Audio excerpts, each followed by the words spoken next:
All right. Good evening. Hope everyone's doing well.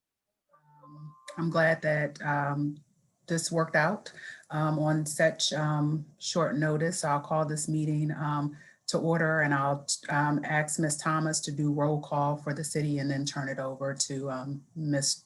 Torres. Mayor Walker, Present. Vice Mayor McGill, Here. Councillor Hill, I'm here and almost at my desk. Thank you. Councillor Payne, Here. Councillor Snook. Here. Thank you, Chair Torres.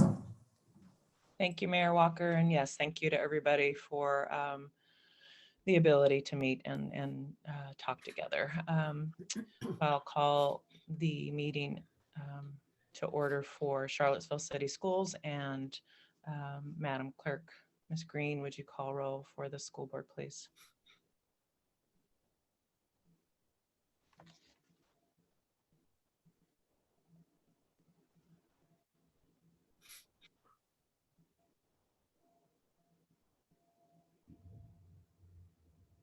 Bryant, Present. Ms. Morseberger, Here. Dr. Crabb, Present. Ms. McKeever, Here. Ms. Poirier, Present. Ms. Torres, Yes. and Mr. Wade. Thank you. Thank you. Mayor Walker, thank you for again having us. I believe we do have a presentation. I don't know if Dr. Atkins, if you'd like to address that presentation, or if City Manager Boyles, if you'd like to. Okay. Yeah. Yes, if I could just welcome everyone. Thank you for being here, as both the chairperson and the mayor have said. And I know especially for some of the school officials, it's been a very full day, a very long day. We started out together very early today. A couple of quick things, if I may. I'll go through the agenda and just a couple of introductory budget items that we wanted to get before the city council, and also is relevant to the school board. And then we'll turn it over to you for your presentation and initiating the discussion. The agenda for tonight is a quick review of some changes to our FY22 budget. There have been some positive changes since the last time that we've met, and we wanted to touch on a couple of those. Then open up the floor for discussion regarding the Charlottesville City School funding and budgets. Then City Council, after that, the scheduled meeting for today, which should begin sometime around 6, is to review the outside and nonprofit agency funding, which includes both our contractual agencies and the Vibrant Community Fund agencies. As we wrap that up, staff will provide any input and receive direction of where we go from here. And then at that point, I know that we'll want to open it up for public comment from the many people that we have watching us tonight. What I do want to, and some of the changes from the FY22 budget that has previously been presented to the mayor and council, I'm very happy to say that we do have some positive changes. With our business and professional licenses, new estimates have come in, both from the state and with us looking at these internally, and we feel very comfortable increasing our FY22 estimates to $950,000. The weather's getting better, vaccinations are happening, and just a lot more activity is occurring. So that's a very positive change for us. And looking at our budget and with the help of the council, staff, and the community, we've been able to decrease a couple of expenditure items, transfer to the capital improvement program from some police department expenditures that will save us $255,000. And then combined savings from both the school and our police department with a reduction of school crossing guards is another savings of 55,307. So the bottom line is the good news of we do have an extra $1,260,000 that we'll be able to consider other changes to our budget. Clearly, everybody was following the news yesterday with Congress's approval and passage of the Federal Recovery Act. And Charlottesville is expecting to see just in excess of $10 million from that act. We aren't totally clear as to what we can spend it on, or more importantly, what we can't spend that on. So we'll be working with that in the future and working with council, with our departments, and with the community on areas there. I do caution. I think the one thing we know for sure is that we want to be very, very cautious of not trying to spend that money on reoccurring expenses. And we'll be looking predominantly at one-time expenses such as capital improvements and other one-time operating expenses for these funds. So with that, I will turn it over very quickly then to Ryan, who I think is going to run us through just a couple of slides that you all have seen before regarding the school budgeting and funding from the city, and then turn it over to both the school board and then for city council's discussion. Thank you all. Thank you, Mr. Boyles. So we just wanted to start with the part of our discussion at our work session last week. We had brought up two slides related to funding for the schools. And this is our first slide here. This shows, these are the charts we put in front of council every year that shows the chart on the left-hand side shows if we had stuck with nothing but the 40% contribution target for our funding, where the funding would be versus, which is the blue bars, versus the red line, which is where our funding has, our contribution has been for the schools. The orange or yellow, it's hard to see on this particular screen, the yellowish bar at the end is what was being projected for FY23, which is that $4.5 million increase to cover the one-time funding that's the schools are proposing to use for their FY22 budget. The excuse me, the chart on the right-hand side shows the 40%, what 40% of the actual real estate and personal property has been for the city of Charlottesville over the past 10 years, and our projected increases for FY23, and then what our actual contribution has been over that same amount of time. The purpose was to highlight that there would be a large jump in FY23, given what's been proposed with the school's FY22 budget. Next slide.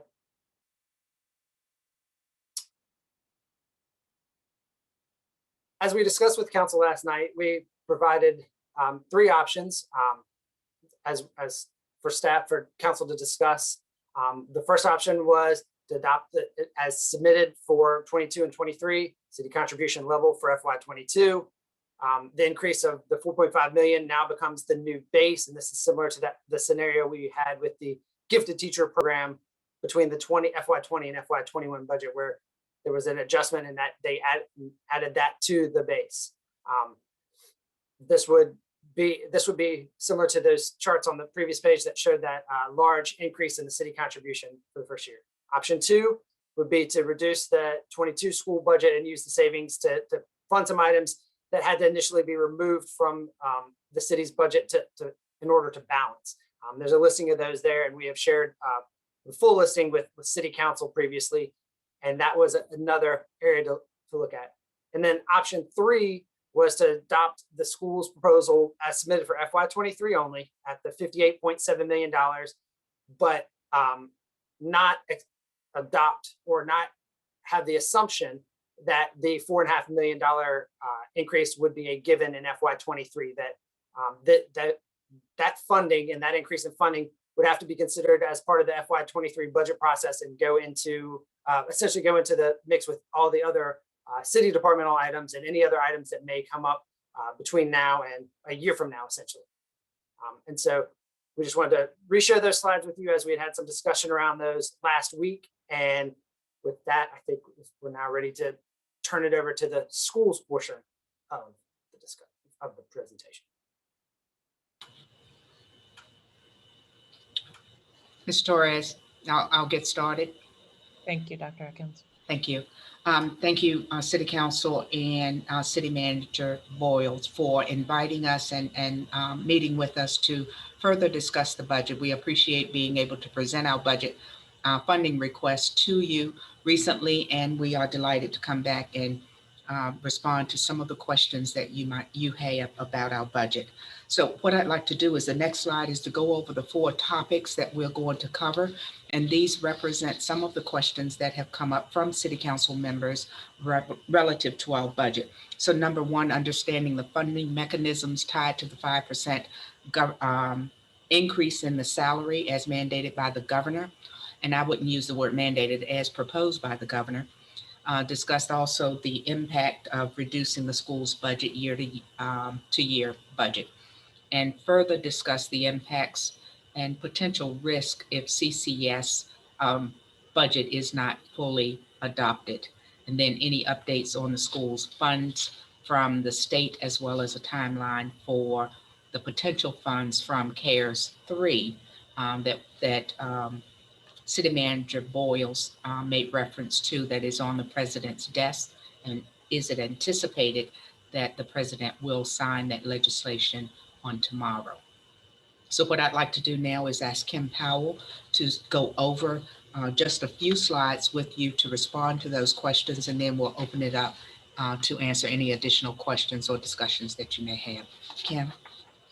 Thank you, Dr. Atkins, City Manager Boyles, council members and school board members. Thanks for having us. And the slide that was previously up about the 4 topics, that was actually just us copying and pasting in the 4 questions that were sent in advance, because we wanted to acknowledge that we received those. We are answering number 1 and number 4 first, because that number 2 and 3 kind of we felt went better together conversationally, but you'll see that we'll cover all of these topics that were sent to us in advance. Okay, thank you. Next slide. So for the question about the 5% increase, it's not a mandate. That's the way the topic was conveyed to us, but it isn't a mandate, but it does have real funding tied to it, whether or not we comply with that. Basically, we received a superintendent's memo that you see referenced here. These are available in the Virginia Department of Education website. And if you look at attachment A for that superintendent's memo that was issued March 9th, we get a summary of all the budget amendments that come through the process in Richmond, and the General Assembly budget, which of course is what happens. We go from each year, the governor's budget, House and Senate proposals, and then the conference budget. And so what we're looking at now is the end product of that process. And what we have is the state giving us additional money to fund a 5% compensation supplement. And we sought clarification. This must be in the form of a salary increase. It cannot be a one-time bonus payment. It must be a salary increase. And so in order to receive the state funding that's been appropriated to us to do this action, we have to certify that we take that action for all what they call SOQ funded instructional and support positions. And so we talk about teachers, and when you read the headlines, it'll say 5% for teachers, but it really does go beyond that to different, principals, assistant principals, instructional assistants, even, custodial staff and some division administration positions are all touched by this in the SOQ. And SOQ stands for standards of quality, but it's really not quality. It's just the funding formula the state uses in determining how to appropriate the K-12 funds to each locality in the state. So that's the language directly from the announcement, if you will, from Richmond. And we can go to the next slide now. And certainly this is not a big slide deck. We can return to any of these that the council or board members would like to. So then the 4th question was an update on schools funding from the state and a timeline to know about further CARES funds. And City Manager Boyles already referenced it's not called CARES money now. This next round is called the American Rescue Plan. But first, let's focus on the state funding. So what the school board couldn't know when they approved the superintendent's proposed budget is exactly what that 5% would mean as far as additional state funds for us by the time the calc tool has since come out. And so we know what it means. And it resulted in an additional $358,701 for Charlottesville City Schools. And that's what's in the calc tool for us. And if you have been following our process, the impact that has is in the bottom right corner where you see minimum projected carry forward of our CARES funds. Well, now that we know what our additional state funding is, tied in part to that 5% salary action. And if you looked at our old slides, it was only $394,124 that we thought we would be carrying forward. Now it's $752,825. So more state money means we would definitely have more of our current CARES funds available to carry forward to FY 2023. Now, beyond the carry forward of our CARES 1/CARES 2 money, now there's this American Rescue Plan or ARP money that the president is expected to sign off on tomorrow. And these funds, we've seen enough language to know that these funds are to be used for health and safety to reopen schools and to address learning loss and social emotional needs of students. We've seen that language. We don't know exactly how this $125 billion for K-12 is going to translate into what we actually get for Charlottesville City Schools. But I can tell you that from our first round of CARES funding was, hold on just a moment. Let's see, one was almost 1.2 million. And our second round of CARES funding, the CARES 2 money, was almost 4.5 million. I don't know exactly whether this will result in something around 1.2 or 4.5 or something in between. But it is a considerable amount of additional money going to K-12. And do you know how? I'm sorry, go ahead. Do you know how long you have to spend that? What max money may be? Okay. No, but what's interesting there is we do know that the CARES 2 money can carry into at least the first quarter of fiscal year 24 or 20. Renee, if you're on 24. 24, Fiscal year right? 24. That's Yeah. right. Spent down is September 2023. Right. So that takes us into 24. That's right. And that money did not have many restrictions on it. It was very, it's fairly unrestricted. So you can do a lot even just with payroll expense in that first quarter. Yeah, so you have to see what the rules are for this next round. Can you remind me the line item for the staff increases at 5%? What does that amount to for for 1 year, for the year? Oh, 1.6. Hold on.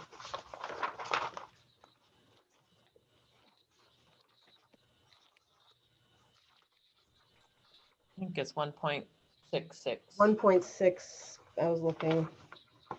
Thank you. I have it somewhere. I just didn't have it top of hand. I've got it. Wait a minute. Okay. 1.9. Right. That was for teachers. And then we would need to add in the support staff, the administrative staff. Which is $321,041 for the non-teaching staff. And then the administrative staff would be 545,000. Yes. We'd have to add those together. So it's 1.6, 300,000, and then the 500? 1.9. Yeah, I was wrong, Heather. Sorry. It totals $2,767,702. Thank you, Renee.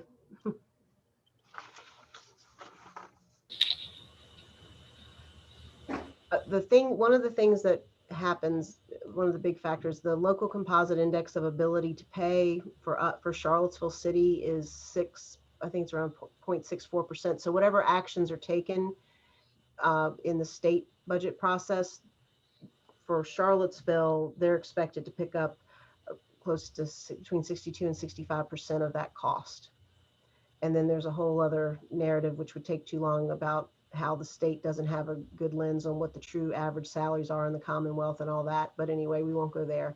But just know that whatever great things come out of the state budget in Richmond, the local composite index then comes to bear on that to dictate the actual funds that flow down to us to comply with those actions.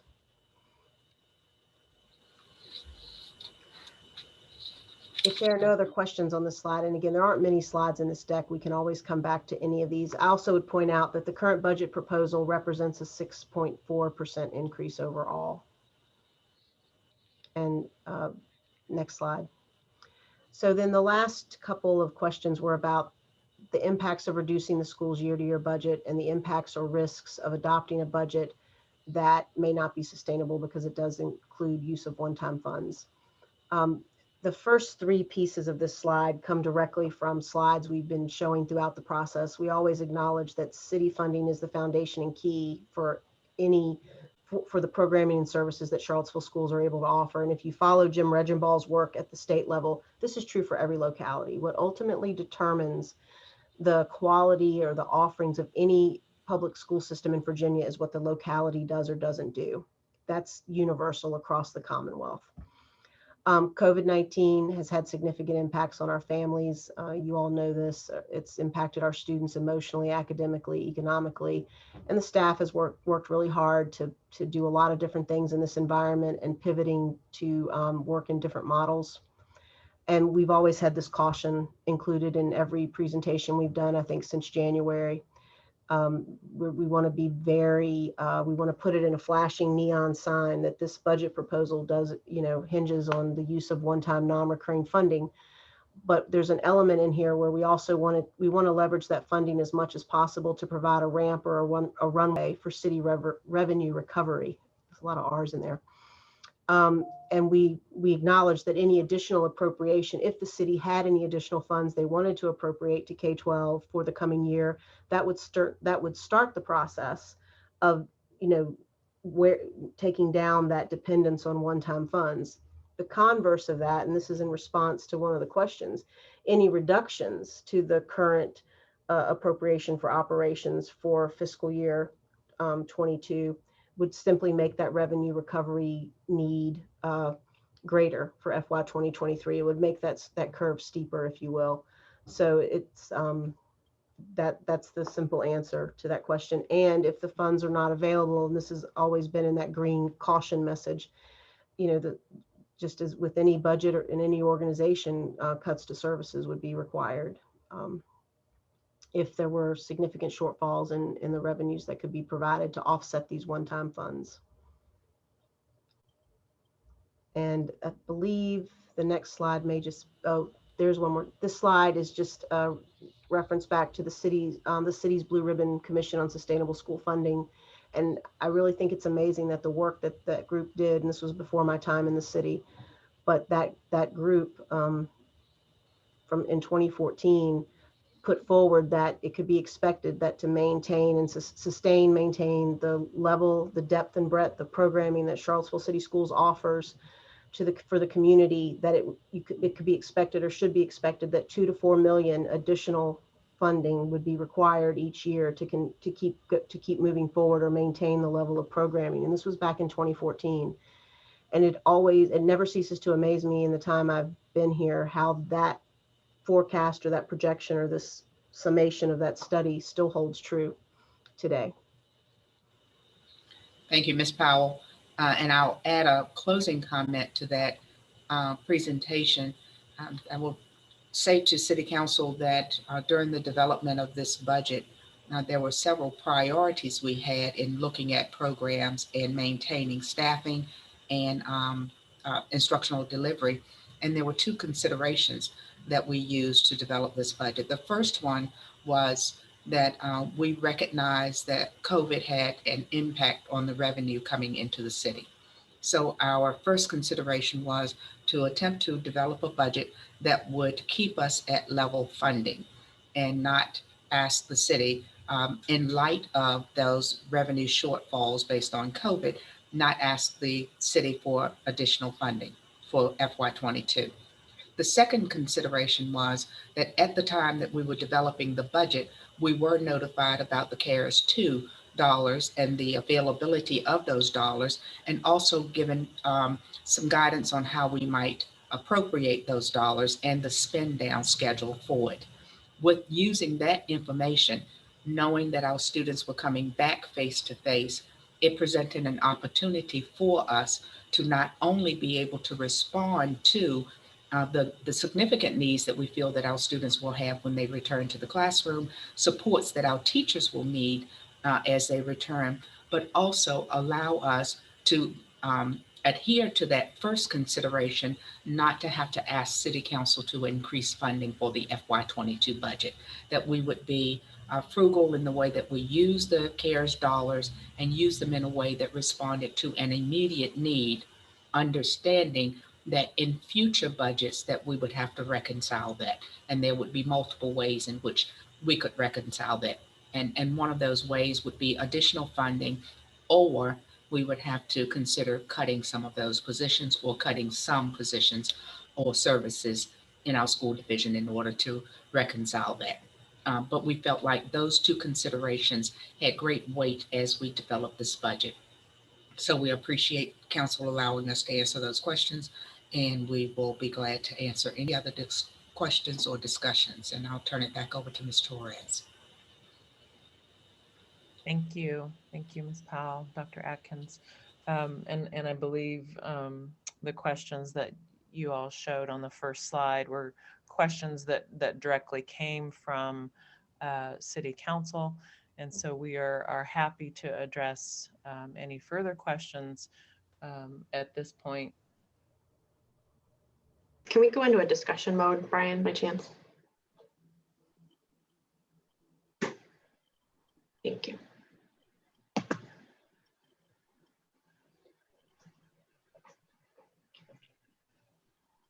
I mean, I think I did go back and I do have to say it is really challenging when we're having meetings and you guys are having work sessions at the same time. So I did go back and listen to your work session to try and get a sense of where you all were coming from and where some of your questions, or what they were around. So I hope that we've answered some of them, but we're happy to, take further questions or more specific questions. I mean, I know that there were specific questions around the positions, as far as the program supports and improvements that were part of our budget. So if you have specific questions about those, we're more than happy to speak to those, specifically. And I would imagine we could pull that slide up again if you all don't have it. But again, I think each of those programs, whether it be something like internet access for our students or, the instructional assistance, which we had to eliminate the prior year due to level funding. I mean, we're happy to address those, but I think we really did work hard to establish those positions and invest in things that we thought would make the biggest impact on our students coming back this next year, especially after the year that we've all had. So again, looking at equity, whether it's a teacher in a building, a math specialist that, hadn't been present at the high school, that's going to be able to provide, specific supports to students that may not have had it, but are looking to, potentially take AP level courses, or even supports to teachers in how that they can, provide better supports, again, whether it's instructionally or to some of those students. Our reading specialists, I mean, that was another one of the positions that we had. Again, literacy is huge for all of us. This year, our teachers have worked and entire staff has worked incredibly hard to adapt to virtual and now hybrid and virtual again. But again, literacy is such a huge and important piece to just education and who we are as humans, and it opens the door for all of us. So, I mean, again, I don't want to go line by line, but I mean, I'm happy to, or we are happy to answer those questions, but I really don't. I mean, I've looked through these line items, I don't see anything that we didn't put into it that wasn't with the student in mind and equity in mind. And I know I'd asked this once in the last, and just for us all to get on the same page again, there's none of those positions you feel are unique to COVID that after 1-2 years from now may not be needed. I certainly recognize the acute needs in many ways, but I'm just trying to get a sense for, obviously our interest is in trying to minimize the number of operational costs that are that we're gonna have to basically recover from in a year. I mean, I'd be curious. I mean, if you had a sense, or if you were more specific on what you think might be unique to COVID. I mean, I know we have a lot of positions for social workers, but we are moving towards that as a model that we value as a school division. So those, in my opinion, are not temporary. I mean, as we move to adapt and change our SRO system in the high schools, I mean, the social worker positions and social work support positions. I mean, I think those are crucial. I think that's something that the public has asked for, and we as a board are fully supportive of, and something that, we want to maintain long-term. Ms. Torres, I would add to your comments that in the development of the budget, we make sure that we gather information from our staff, from our teaching staff, our administrative staff. So many of these positions and services and items represent direct requests that have come from our staff members, our building level staff members, about what their needs are and what they see as supports that are necessary for them to continue to offer high level services to all of our students and respond to the needs of our students. No, and I certainly understand that in the city, we have the same thing with our departments, that we're level of funding, certainly expressing that there's a lot of need there that we just can't meet. And I think we're just trying to determine the best way to bridge between today and what the next couple of years looks like. I do feel encouraged by the thought of additional funding becoming available if we can feel confident that can continue that ramp, so that we're not looking at a year from now going from where we are now to $4.5 million more in 1 year, having to do that in order to maintain these positions. And obviously that's all your decision. We just determine the overall number. But I continue to have anxiety over doing that blindly without like seeing that ramp over a longer period of time. And also just, as we've said again and again, like at this point, and I'm hopeful that will change with some of the new revenue pictures that Mr. Boyles presented earlier. We don't have even a COLA of 2% in for our staff. And so we're just trying to balance that out as well.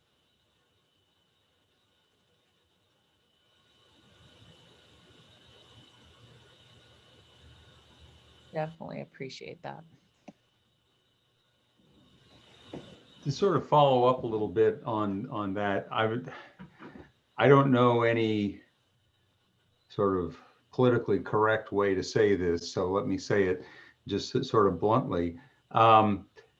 It's hard for us to figure out how to justify a budget request to the school system that implies, number one, roughly 18, maybe 18.5 new FTEs, a 5% raise for staff at a time when we don't see how we can give our employees a raise, and we don't see being able to add additional staff.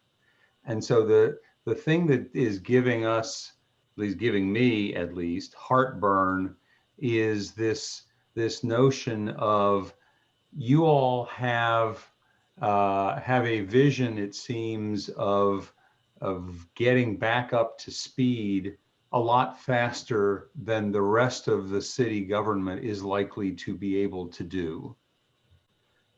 Our ability to get the rest of city government up to speed is going to be handicapped if we fully fund the additional money that you want. And so our problem is to balance, number one, your ambitions, your desires, your goals, however we want to characterize it, versus the reality that if we fund those for you, we can't do it for the rest of the city government. Help me figure this thing out.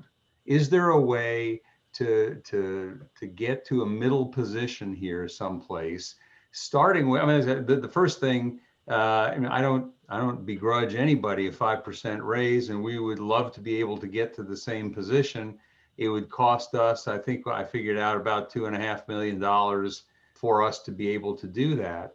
But the particular thing that I'm looking at is the notion that you're adding these 18 new positions. Granted, a few of them are adding back positions that were cut last year. But let's say you're adding, I don't know, 12 new positions, and plus a number of other increases in the amount of time that you're intending to compensate people for. And I looked at the costs to you all of those upgrades in your staffing, and it comes out to pretty darn close to the amount it would cost us. I mean, almost within $100,000, the amount it would cost us to give our people the same raise you all are giving your people. And so that's where I'm struggling here, and I don't know how to be fair to you all and fair to the rest of the city employees as well. Mr. Snook, I hear you. I don't, correct me if I'm wrong, somebody on our side. I don't think it's 18 or 19 new FTEs. And first off, I would hope, and I would ask that, you know, when you're looking at this, that it's not an us against you. And I feel like that you're coming from that position. And I feel like, you know, you represent our entire community, and our students and our teachers, you know, are part of this community. So I think, and I would hope that we can get beyond that. You know, mostly that. I mean, that bothers me. It doesn't sit well, because I feel like, you know, there is value in every single student. I believe your son or your children went through these, you know, the city schools. All three of them. Yep. Yeah. So I don't understand how it's an us against you. And we need your help, and we appreciate your help, you know, as a city council, in every level of funding. But again, the positions and that we are trying to implement, as Dr. Atkins said, you know, came from staff, but are really geared towards support and equity for every single student that comes through our buildings. And you know, we're asking for level funding. You know, our raise that we've approved is coming from our CARES funding. And it feels like if you're going to cut or provide less than level funding to us, I mean, you're taking away from us. And it just doesn't feel right. I don't have an answer either, but that doesn't seem right. Well, obviously, I mean, just by your own language in your last sentence, you recognize that as some inherent us versus you kind of approach to it. I will tell you, in talking to city employees who are not school employees, they feel an us versus you sense. That they're saying, why do school employees get to talk about a 5% raise and we don't? And so our task, and I also add what you call level funding, we're actually, I don't know what the numbers are going to look like with the most recent news today, but as of yesterday, we were looking at cutting our budget in absolute terms. So I'm not trying to put it out there as an us versus you situation, except to the extent that anytime somebody is asking one party for money that, you know, that you want us to have, there has to be some sense of a recognition that there could be different interests at stake. We all have great interest in making sure that the school system is the best school system it can be for the money that we can afford to spend. And that's the catch, is for the money we can afford to spend. Anyway, I'm not trying to make it an adversarial situation, except to say that I think that when we set up a situation where one group of city employees gets a 5% raise and another group of city employees doesn't, there is some tension there. Can I just mention that, you know, the 5% is something that was really put forward by the governor. It wasn't where we started. It's not what we came to you with, but the governor, you know, is putting this forward as a way of recognizing sort of what has happened, you know, with our education system during COVID, and you know, and what happened last year, and the fact that, you know, there were no raises last year either. And the state is putting money behind that. So it's not something, it's not where we started, but it seems like, you know, why would we then say, no, we don't want this to this governor, when they're actually putting money forward to enable us to do this and enable, you know, the teachers to, or the staff to really catch up from the losses that were incurred by them last year. So, you know, I think that's one thing. And I guess another thing that I would say is that the impact on our school division, on our kids, is huge. We don't even know yet, where these kids are just barely coming back now. We don't exactly know what that's going to be, but I think it's going to be really significant in terms of both academic losses. You know, I think we know that there are going to be increased inequities in terms of the impact on different cohorts of our student community. And I will say this, as you know, I think we have a mental health crisis amongst our kids. It is here now. We have it. Now, how long does it take to fix that? You know, I don't think anybody's going to really know that, but we can't ignore that because it impacts everything else.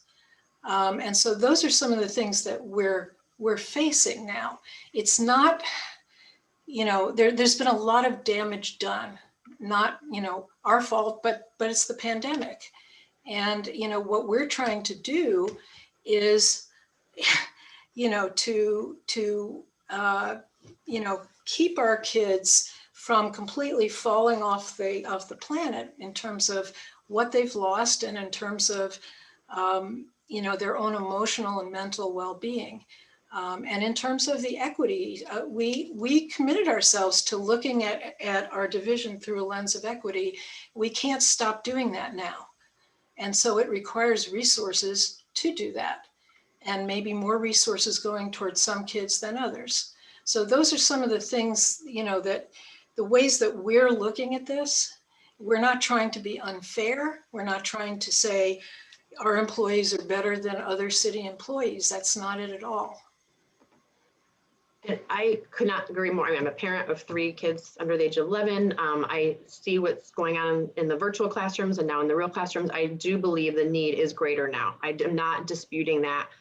Where I struggle with is that the governor, there's this, you know, request for this 5% increase, but the slide that you showed earlier reflected that that only results in a $300,000 and some benefit from the state, and the rest is having to come from the locality. So I think it's great to ask for that, but it's a reality that we have to figure out a way to pay for it after this year because the CARES funds are not going to be there. And so again, I just want to reiterate that that's just the reality that we're in. And again, I am not denying that the needs are at their peak. And that's one of the other reasons I was asking to understand, is there some needs that we see that over the course of 18 months, 24 months are going to maybe trickle, you know, there's going to be some adjustments that can be made because it's not as acute as it is right this moment and what I anticipate the full next school year is going to look like, that can allow us to kind of smooth this both operationally as well as balancing that with the funding that we're going to have available.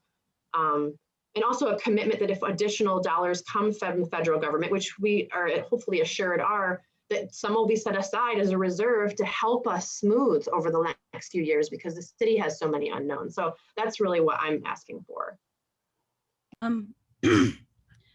I was in a meeting yesterday, actually, where the American Rescue Act was being discussed with Congressman Bobby Scott and his legislative aides.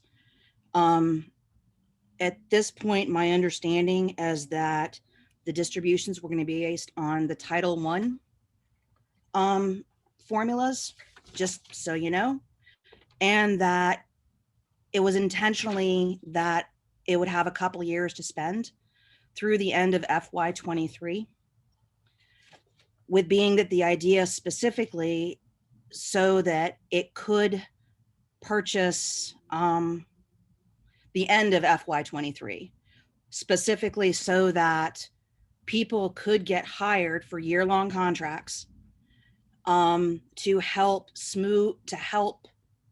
fill in the educational needs to help kids catch up from this pandemic.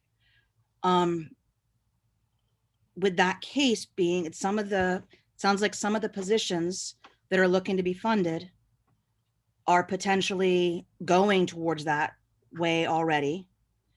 If that is the thought process, what if we are committing to utilizing, when we find out what those funds are, to pay for some of those positions out of that money, so that the city can then pull back some of its funding to hold in reserve to smooth out the transition down the road. If I could add to that, I certainly don't see it as us versus them. I think it's just like everything else this budget cycle is just the mantra I see over and over again is just there are no solutions, only trade-offs. We don't have the resources to meet every need, and it's just figuring out what the trade-offs are. But to Vice Mayor McGill's point, I know the money for K-12 and the new bill is $60 billion more than both the previous CARES Act bills combined. And as Vice Mayor McGill mentioned, it'll be the Title I formula. I don't know if that's what was used in the previous CARES Act bills or not, or how that impacts the money. But it would seem safe to assume we're probably going to get, at a minimum, a similar amount of money as from the two previous CARES Act combined. So in some ways, I almost wonder if our conversation right now is almost a moot point, given the additional support that may be coming there. And it's probably impossible to know at this point, but do you all have any sense of how you would look at prioritizing that money? Because certainly now that we know it's available, it wouldn't seem to me to make a whole lot of sense to reduce expenditures if we can cover it with there. It's just how we're going to mix it around to better smooth it out and make sure we have the best use of it.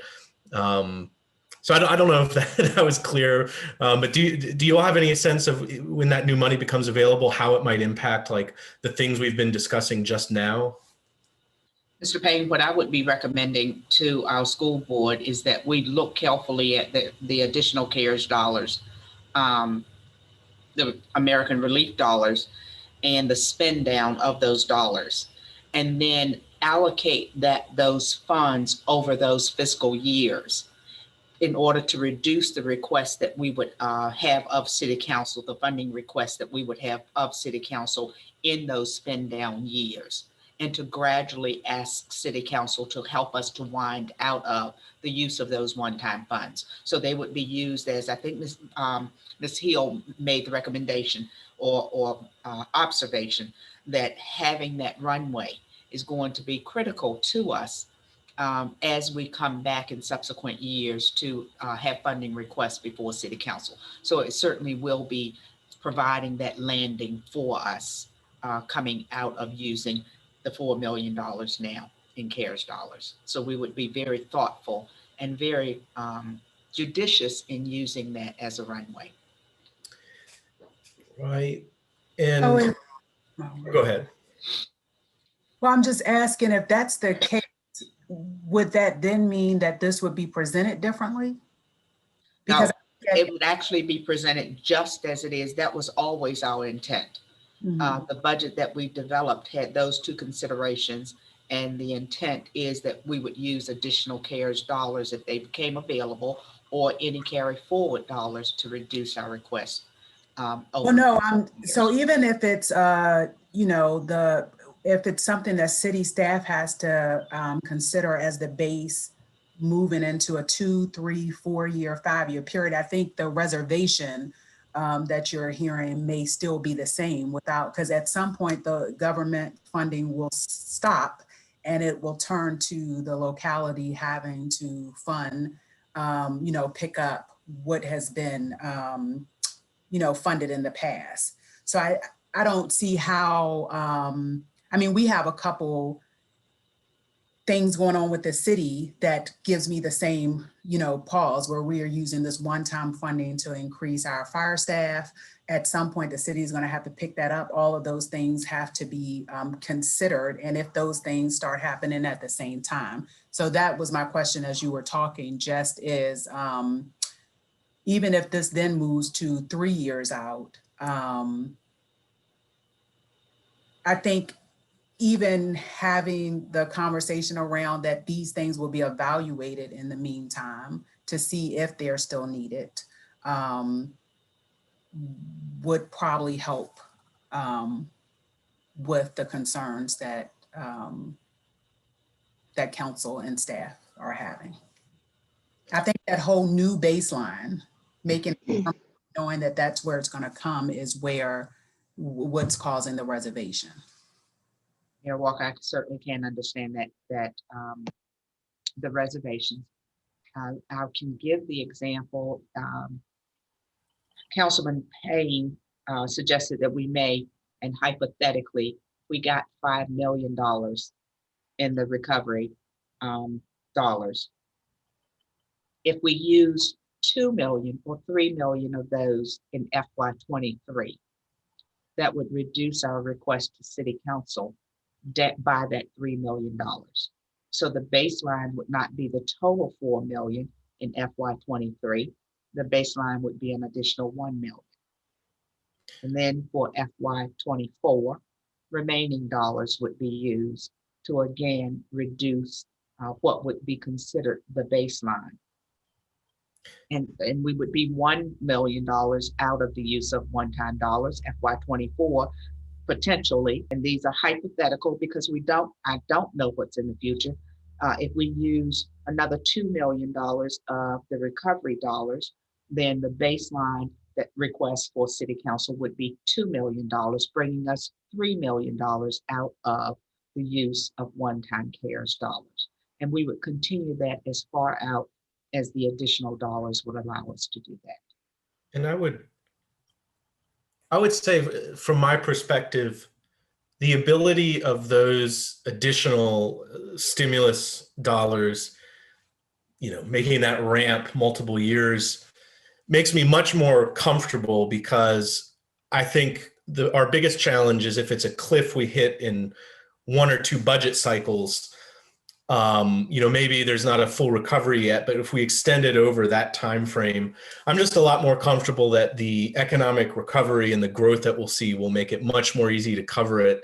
And I think we just have to bake in that, as was mentioned earlier, you know, some of the impacts from the pandemic on students, there's no way to avoid that it's going to require investments, and it's going to have impacts on students' entire educational career, you know, from everything that's happened this past year, and that there's no way of avoiding some of increased investments that we're going to need.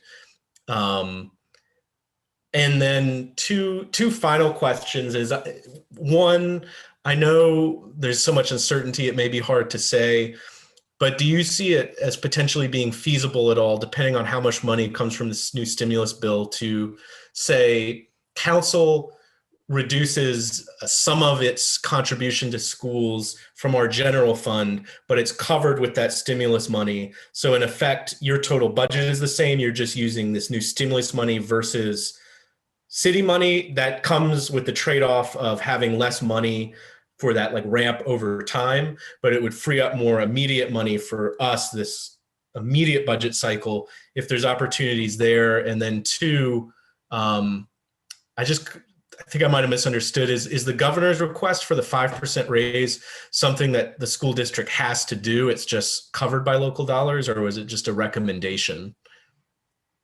And just before the CCS answer that, I just want to make sure that I'm clear when you all respond, because I feel like that would make us then have to get back to that baseline and then add whatever increase. So I don't know how that would be helpful.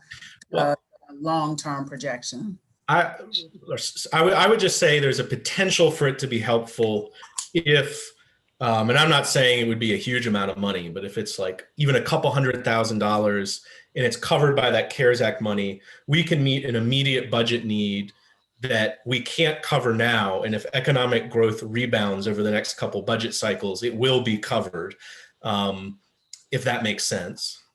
But you all should be getting some more funding as well, correct? Correct. 10 million direct, 5 million to CAT, and then potentially indirect money as well. So it may not be necessary. I'm just throwing it out there. Yeah, I would just ask us to really think about that, because then we're asking for the CARES funding to do two things. You know, I understand what you are saying, that just, without knowing what the future looks like, what building out of this really looks like. I mean, you get all of our students back into the school system, and then problems that are not even planned for may present. You know, I don't know. I get what you're saying, but I just feel like that may be, but I'll let them answer. I'm just. One thing, one other comment that I'd like to make, and I want to say I really appreciate the difficult position that you guys are in, that the city is in right now.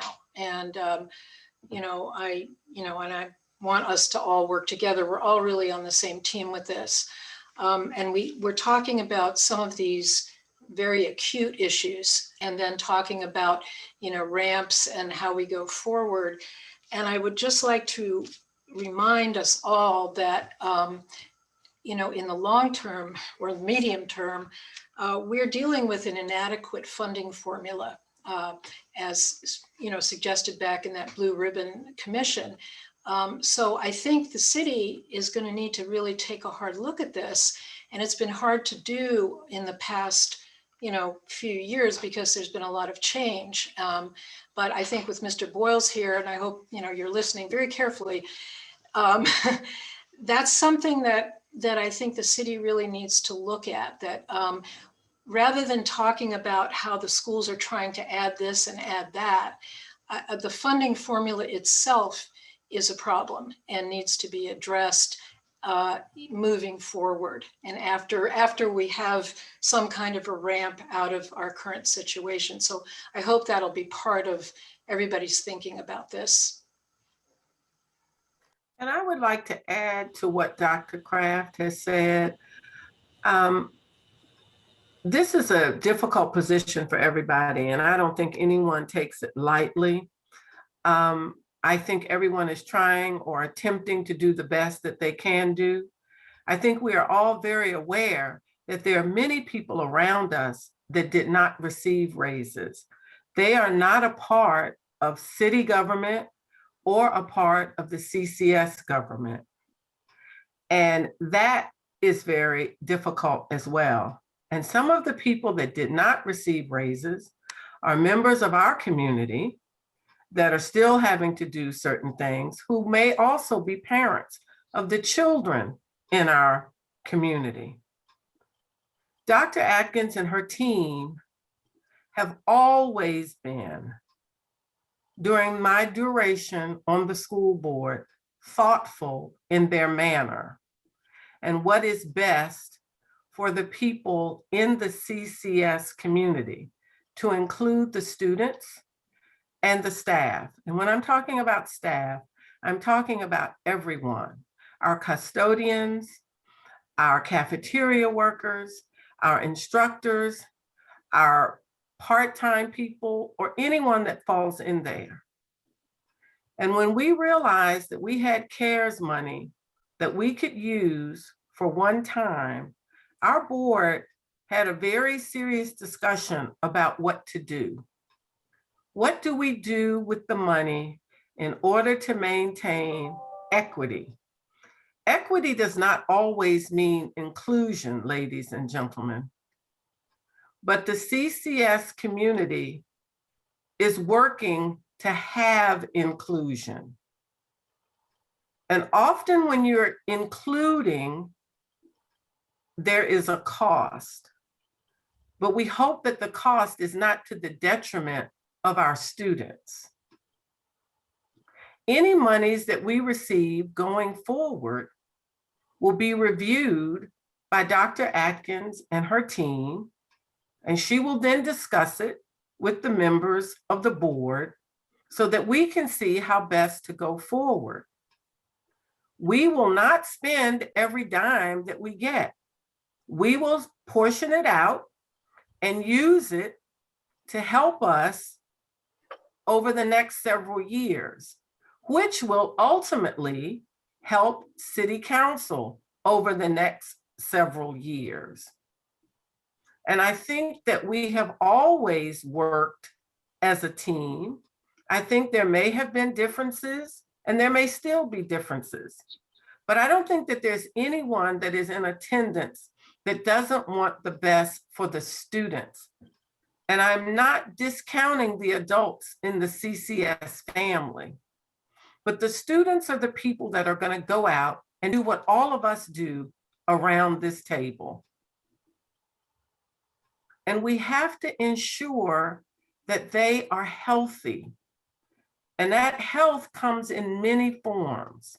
It's physical, it's psychological, it's emotional, it's academic. There are a lot of things that go into making up students.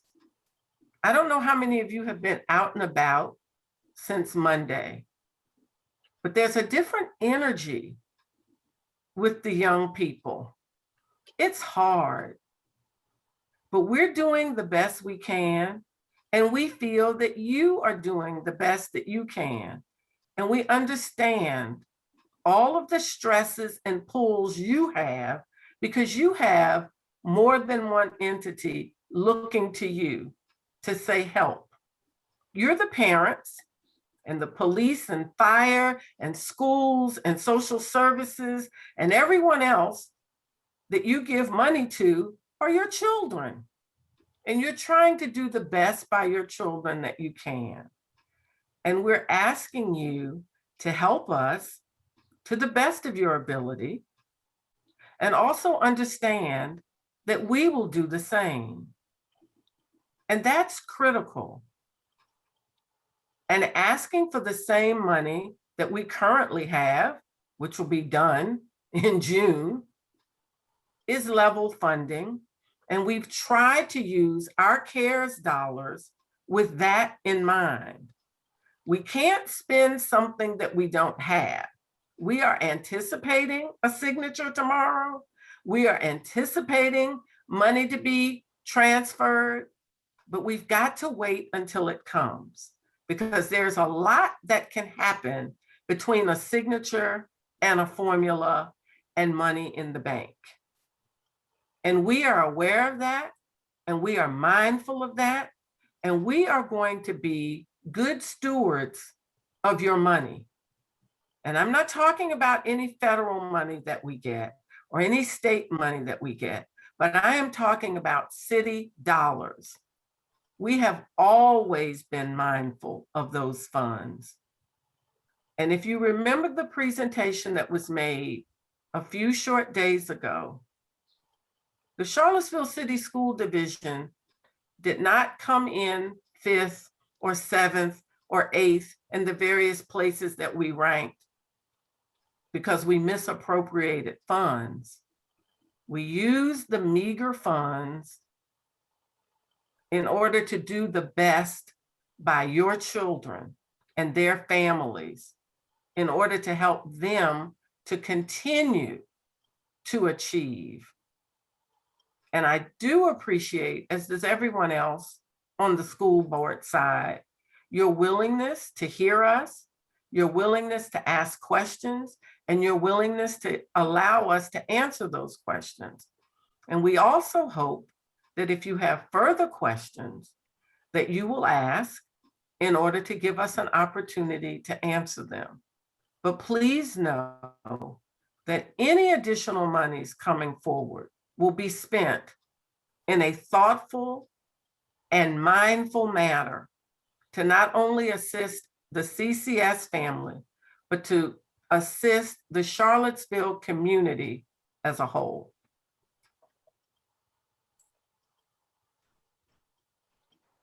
Thank you, Ms. Puryear. I also, I guess we need to answer those questions. Does somebody need to answer those questions? But I did want to quickly, I wanted to acknowledge that Mr. Johnson, our student school board rep, also has been here through this conversation. So I wanted to thank him for being here.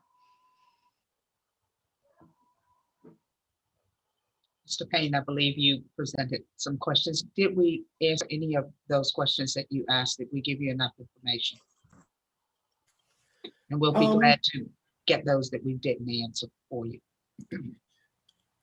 No, I think so. I mean, definitely understand, the 5% raise just being not technically a mandate from the government, but a recommendation, and obviously something, I think we all want to get to and is needed for, teachers in this environment. To the first question, I mean, I think maybe it's just unknowable. It's just about, as was said, the legislation signed, but we don't know the amount of money, and just depending on what that new amount of money is, how feasible it may be to, again, just put less of it on the ramp over time to help more immediately this budget cycle in a way that is not a cut in any way. It's just reallocating the time frame of when that money's spent, if that makes sense.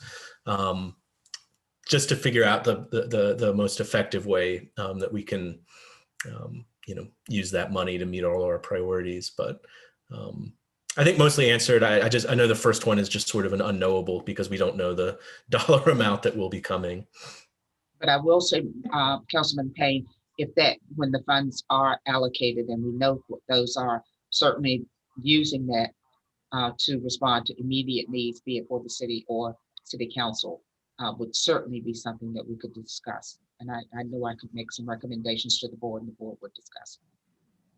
So I do understand what you're proposing.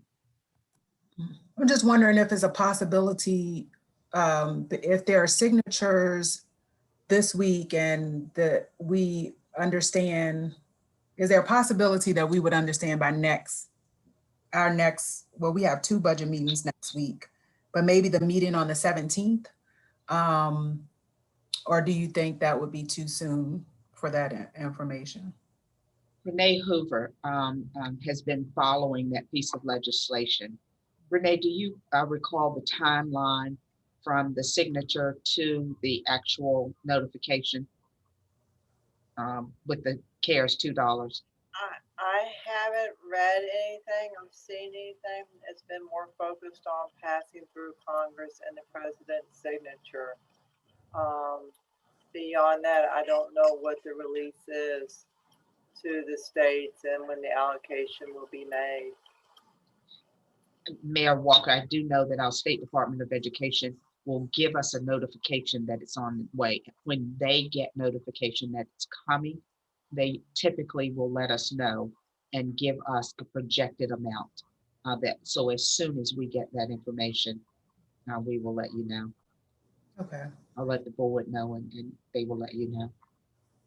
And just, it may be helpful if once you all have that information, instead of us trying to do this over email, especially with the conversation on about if the ramping up changes, that it may be helpful for you all to join us again at one of those other meetings. So, and those dates are the 15th, 17th, and 25th right now. So it's just put those dates out there in case, for you all to consider if that works for you. That may be helpful. Thank you. Well, and I guess just final thought is, I think, particularly in light of this new legislation, it seems to me that it would seem to be very feasible to provide sufficient money from the city for 5% raises in these requests. And the budget situation is a lot less difficult than it was even a day ago. And so, especially once we just get more specificity on the numbers, it just seems like we should very well be able to achieve it with that influx of money, and clearly putting schools and teachers as one of our top priorities in pandemic recovery. The only other thing that I wanted to add, by the way, in response to something, I don't remember who it was, whether Dr. Atkins or I'm not sure who it was. I'm getting my figures about your FTE additions from your January 16th document, your presentation, page 20. I count up 19.5 additional FTEs. So that's where I got it from. And the question that I've got philosophically again is, you've indicated, I don't remember who it was again who said that the push to hiring additional social workers was something that you had been hoping to work toward for a while. And I just question, at a time when we're going to have to be budgeting, both the city as a whole and the schools as an entity are going to be budgeting and balancing budgets with one-time funds, whether this is a great time for anybody to be making a longer term commitment based on one-time funds. So that you look at the 19.5 FTEs, and some of those seem like they might have some relevance to COVID. Most of them don't.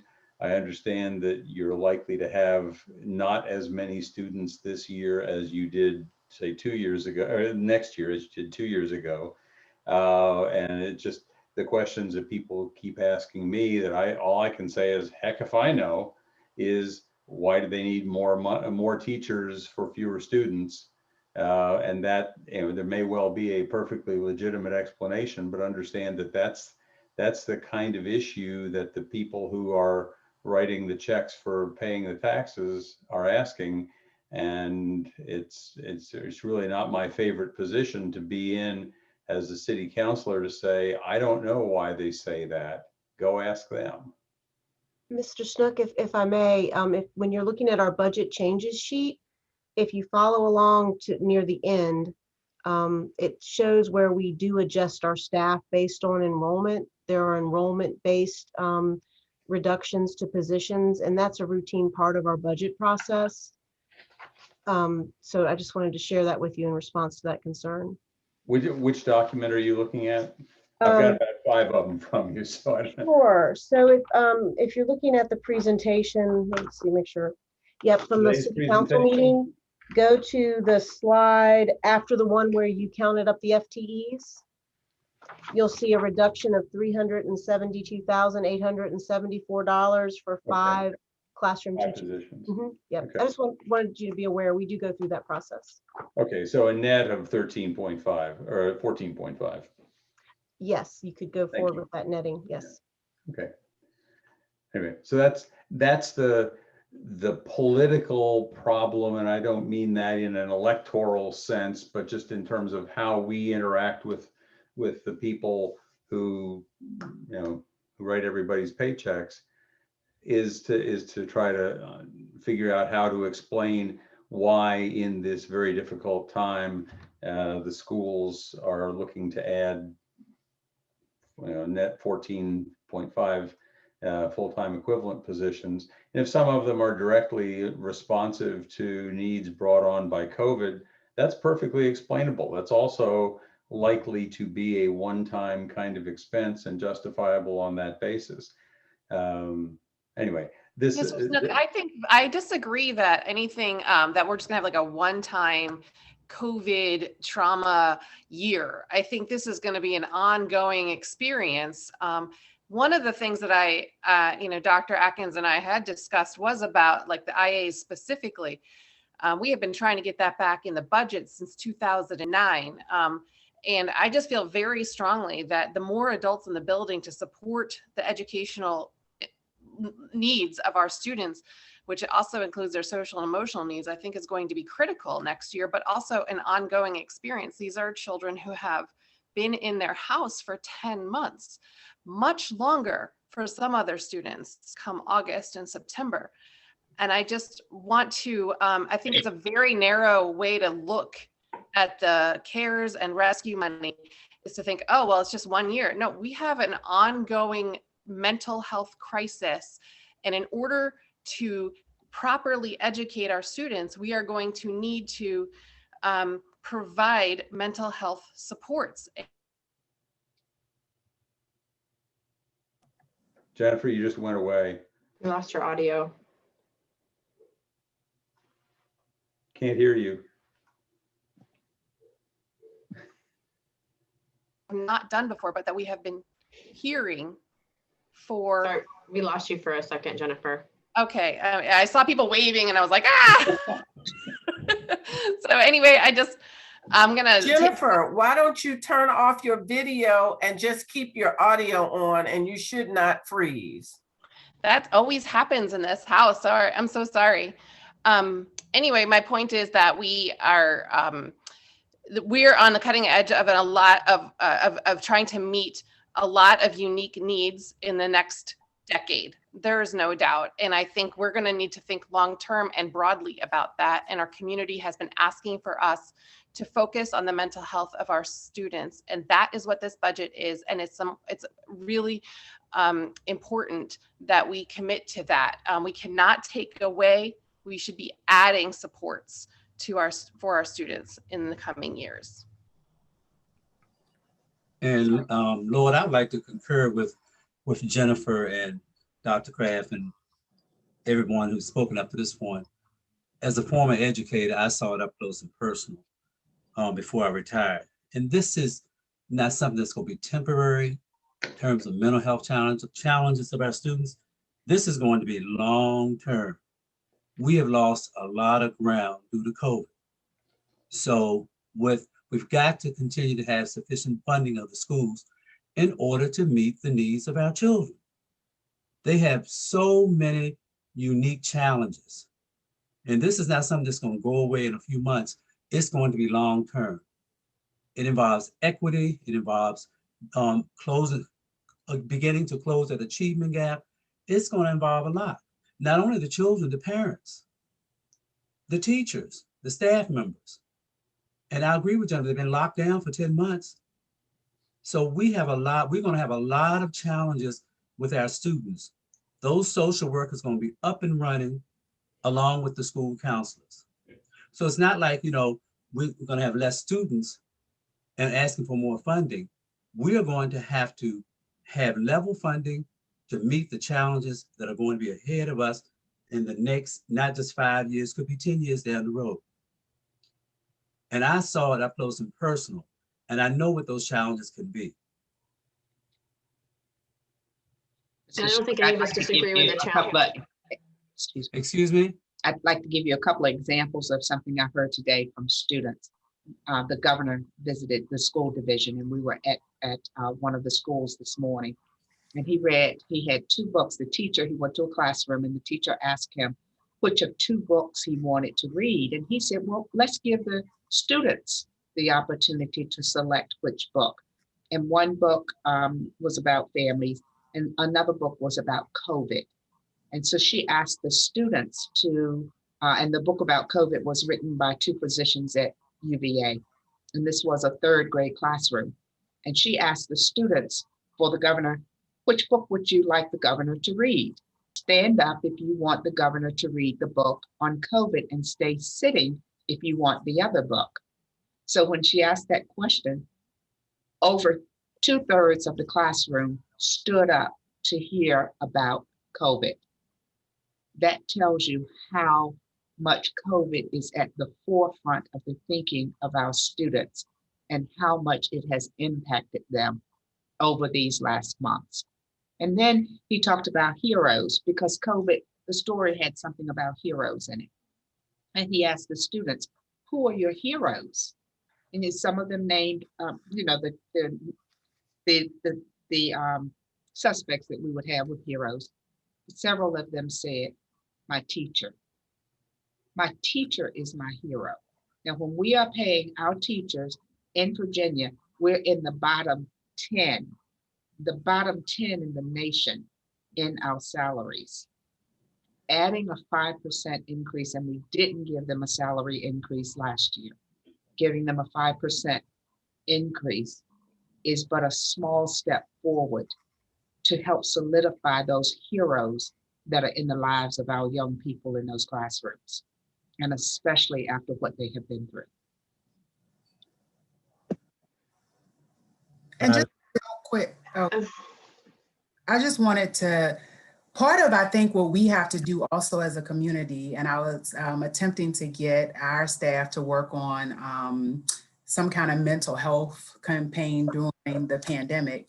But part of that is how the information is also presented to kids. And we've talked about this before in terms of their ability to learn, their ability to get through very difficult times will also present itself in this, you know, the same way. And so that's one thing I'm hoping that we do better as, you know, as a community. I had a conference call very early on with my entire family and anybody who would join just you know, about a year ago about what this time could potentially look like and how to get through it.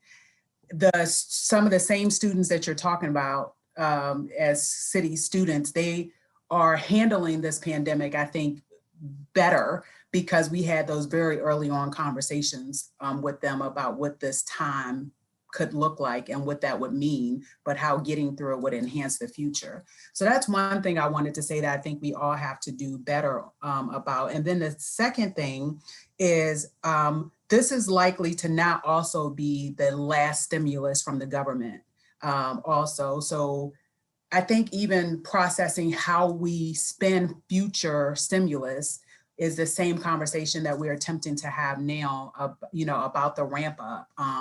And so we keep talking about those as one-time things, but now it's already 3 times, and the government knows how vast that need is too.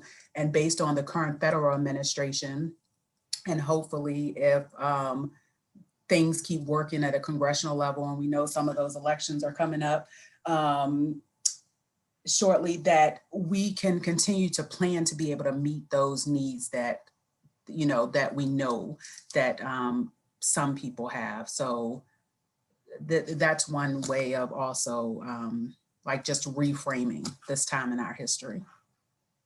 And, you know, I definitely just echo the points about from my perspective as a counselor, I think we have to just bake in those more permanent needs for support for mental health for students and the impacts of COVID. I mean, even, you know, the data is fuzzy, but I think the last data I'd seen nationally was like a little under 50% of students reporting depression and anxiety disorders, 25% quarter students reporting substance abuse, around a quarter students reporting at least having some suicidal ideation. So I don't think we're going to fully know the impacts on mental health and economically for years. And we're just going to need to bake in permanently that we're going to need to change how we operate and provide those supports. And again, I think in a lot of ways, this new stimulus makes some of the conflict earlier a moot point. I mean, I just see it as very feasible now to be able to get there with much less of a worry about, you know, any kind of cliff immediately over the next 1 or 2 budget cycles.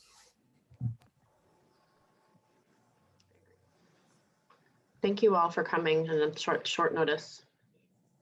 Thank you for the opportunity and the invitation, and I'm glad we could all have these discussions. I mean, I think they're very important, and we are always here to receive questions and to do our best to answer them. So thank you. I know we've run over. So. All right. Well, thank you all. And yeah, so unless there's any further comments, then we'll move on to the next part of the agenda, which is going to be equally as. Well, good luck, Mayor Walker, and thank you as always for your thoughtful manner and guiding us forward. As a resident of the city, I appreciate it. And have a great evening. Everyone, please remain safe. Thank you. Do you all have to adjourn? Okay. Do we? Yes, Ms. Torres, would you please adjourn? I do adjourn the meeting for Charlottesville City Schools. Thank you. Thank you. Good night, City Council. Have a good evening.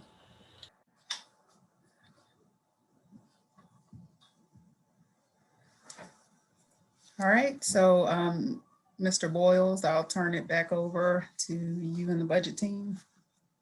Thank you, Mayor and Council. We'll just walk you through a few slides to begin the discussions on the community fund. And I'm not sure if Ryan or Kaki will kick this off, but I know that one of those two will begin the discussion. I'm going to go ahead and kick this off as we talk about the contractual agencies. As we start to go through our outside nonprofit agencies, we're going to discuss the contractual agencies first and then follow that up with our vibrant community fund agencies. The first slide shows the contractual agencies for public safety, transportation, education, and the arts. Many of the funding levels for these agencies within the next few slides are set by formulas, MOUs, or other agreements between the agencies in these cities. So as such, we're not planning to go through each and every agency and detail each and every change. But if you have any specific questions related to any of the agencies you see on the slides as we go through them, please ask. And we have, if we don't know the answers, we'll be able to get those for you before our next meeting. But as you can see, this first one, as I said, is public safety, transportation, and some education and arts. And the larger changes are for the ECC, jails, and John. So if there's any questions about these agencies, we're happy to answer them. If not, we can. This is like Question. Mhm. Oh, go ahead, Heather. I'm just more want to understand like what qualifies someone to fall into this category versus the competitive process category, as I know that's going to be a point of discussion probably at some point. I'm just kind of curious of what kind of marks that distinction. So typically, I will speak to how it was initially envisioned in the past. As I said, many of these agencies, we have MOUs with them. We have other agreements. It would be contractual. It's considered if they did not provide this service for the city would have to staff and provide the service as well. In the case of the SPCA, I know this has come up in past discussions where if we didn't contribute to the SPCA as the regional pound, we would then have to build and create our own. So there's those distinctions are how we typically do it. Many of these are regional collaborations with regional partners. Many of the, as we go through most of these contractual agencies, I can't say a blanket statement, but they are, the vibrant community fund agencies are related more towards the human service side of things, whereas the contractual agencies, as you can see, are very specific to services that are being provided. Don't know if that provides some clarity. No, thank you, Ryan. Thank you. There's just some that maybe I think we'll talk about later, maybe consider whether they should fall into this category. Okay. Mayor Walker, I believe you had a question as well. I had a question. So there was an article today about Jaunt that mentioned that they had a $1.2 million surplus and an additional they were in an operating profit of 200,000. Are those things considered in these requests? Is that a part of the discussion with their request for funding, or that's my question? And I would say basically, I'm sorry, Ryan. No, as I say, I may turn that over to Chrissy because you do more of the review on these agencies. I would say basically for this request, those two items were not. Their decrease here is largely due to CARES funding and the use of CARES funding and also the reduced number of routes. And so because of COVID, and that equates for the reduction. Most of these requests were in before their year end was finalized as well. So I'm just interested in how those numbers factor in with organizations when because if they're saying they have a surplus of that amount, then that should reduce the contributions that the locality pays in to. So many of these have agreements that limit their fund balance or surpluses that they're able to maintain. For example, the library has one and others. In terms of jaunt, we can check on that for you. I'm not sure specifically. In most cases, I would say that, you know, a surplus is a rarity. And so this is probably an anomaly, but the specifics I'm not sure of, and we can certainly find that out. But in general, you know, they present their finances and their budgeting needs, and the surplus is not something that's usually an issue. And then the other question from this page, I just want to point it out while we have this discussion, is that last year I brought up with the budget office and then spoke with one of the supervisors about the defender's office, the public defender's office. And if we're talking about equity in the throughout the criminal justice system, and that other organizations should get funding and shouldn't have to participate in the vibrant community process. This is definitely, even before you get to a drug court program or a mental health doctor, having adequate defense is more important because maybe you never end up with needing those services in the first place. If your defense, you know, is present and attuned and adequately provides, you know, what they call indigent defense. So, and at this rate, it's hard for them to provide funding for their office. And I'm sure this will come up after the group that I'm a part of, or that the working group that you know, whatever I have together, whatever we're, you know, council was aware that that group was, you know, meeting, and we talked about it at council meetings. But that's just something to keep in mind too, that is probably one of the most important aspects of diverting people from the need for those other services.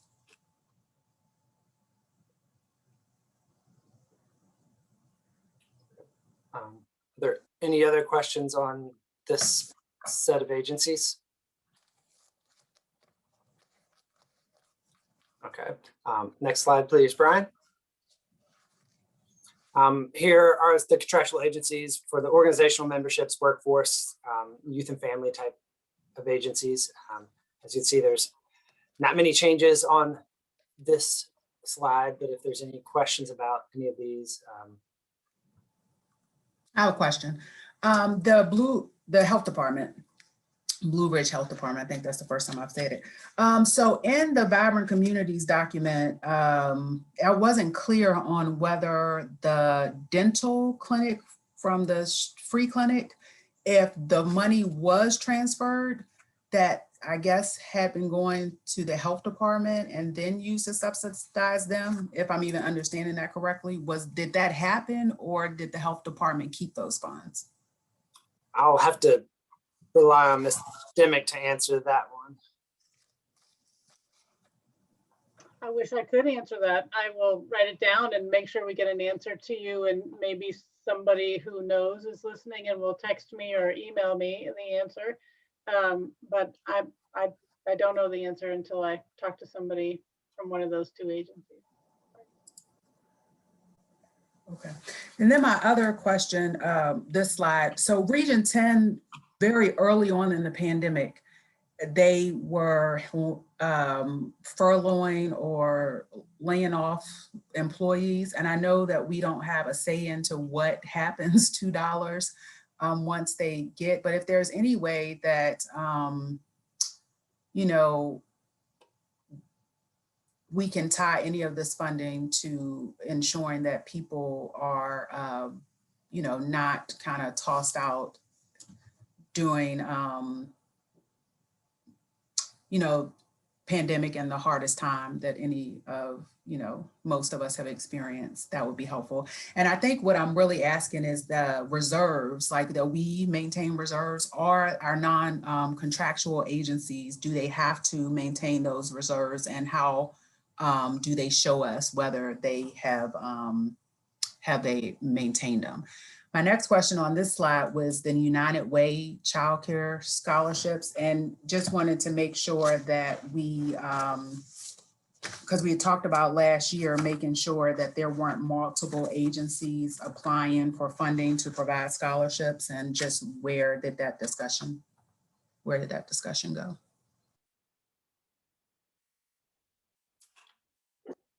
Again, I'm gonna have to defer to Kaki, as she's the more of an expert on this area than I am. I'm afraid I'm actually not an expert in the childcare arena. I know Sue Moffett is listening, so I'm hopeful that she may text me or shoot me an email or weigh in if she knows what's happening with the childcare scholarships with United Way.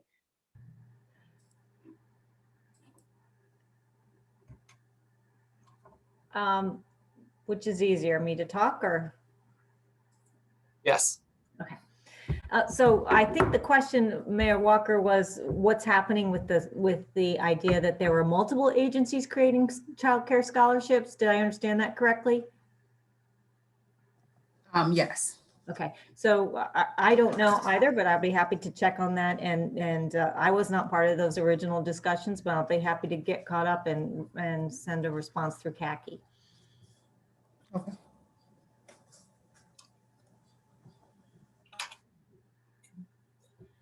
All right. Are there any other questions on this particular slide? If not, let's go ahead and move to the final slide of the contractual. These are just a few more of our workforce and organizational memberships. And again, very little change on this slide from year to year. And I just want to add just one note. There is the potential there may be a few budget adjustments coming on some of these, as many of these organizations have boards that won't be adopting their budgets until a little bit later. So they are subject to change. And I know a couple are in the works. So you may be seeing some adjustments. I don't think anything that's material, but just want to put that out there. And just one more comment to that, well, a comment to that. It may be helpful if we feel like early on before boards adopt their budgets, that if we are not going to be able to give city employees increase in pay, that we also talk about, you know, send maybe a message out, if that's legal, to say that, you know, increases in, you know, COLA or pay raises cannot be, you know, will not be accepted or reviewed this year. If there's a way to create that consistency across the board. We had it come up in the jail board meeting this morning. And I just think if that is presented, and there's a decrease here for the jail this year, but it's still, you know, a part of the conversations that those boards are having, especially when it's out, you know, because it's these outside agencies. So that just is something that to think And about. we do try to communicate that when we can, especially on the ones where we have the option to have an impact with that decision. And it's a great point.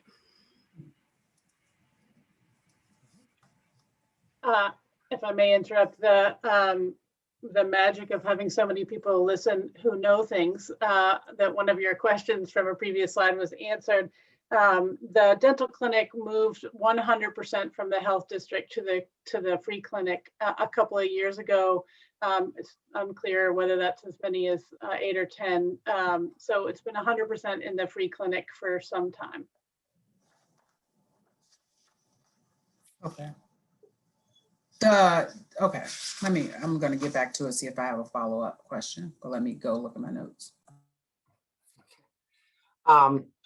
Okay, well, Mayor Walker's looking for that, is there any other questions on this particular group or any of the others that we've just gone through that others may have thought of? Okay.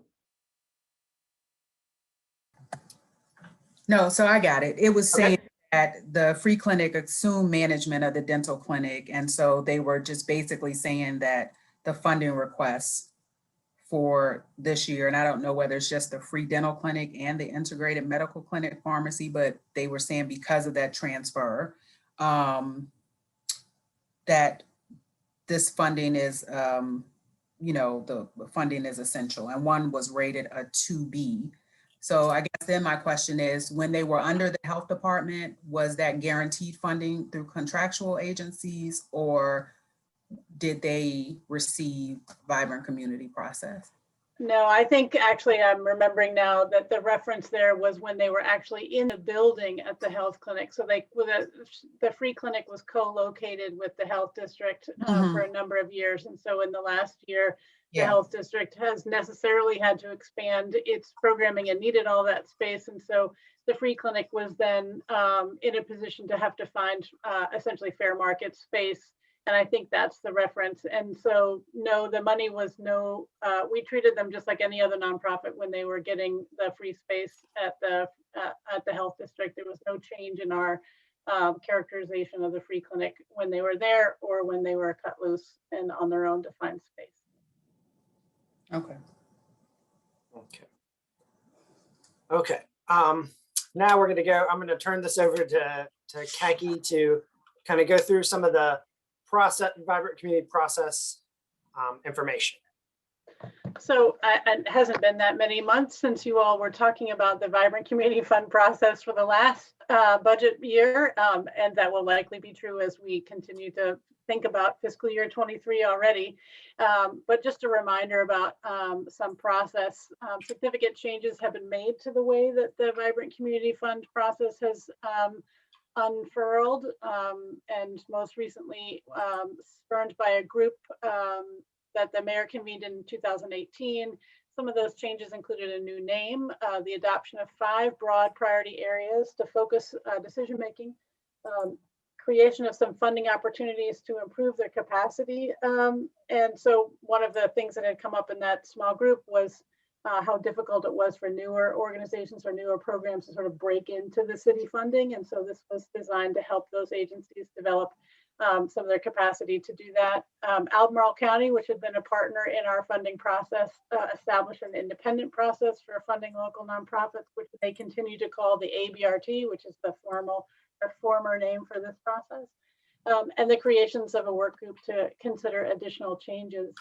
We sought additional feedback from council last August before this process got formally unveiled to the nonprofit community, including adding equity as a priority area, whether you all wanted to rank the actual priorities, not just have priorities, but actually have ranked ones, support for arts and culture programming, funding philosophy, and then responding to emerging community needs.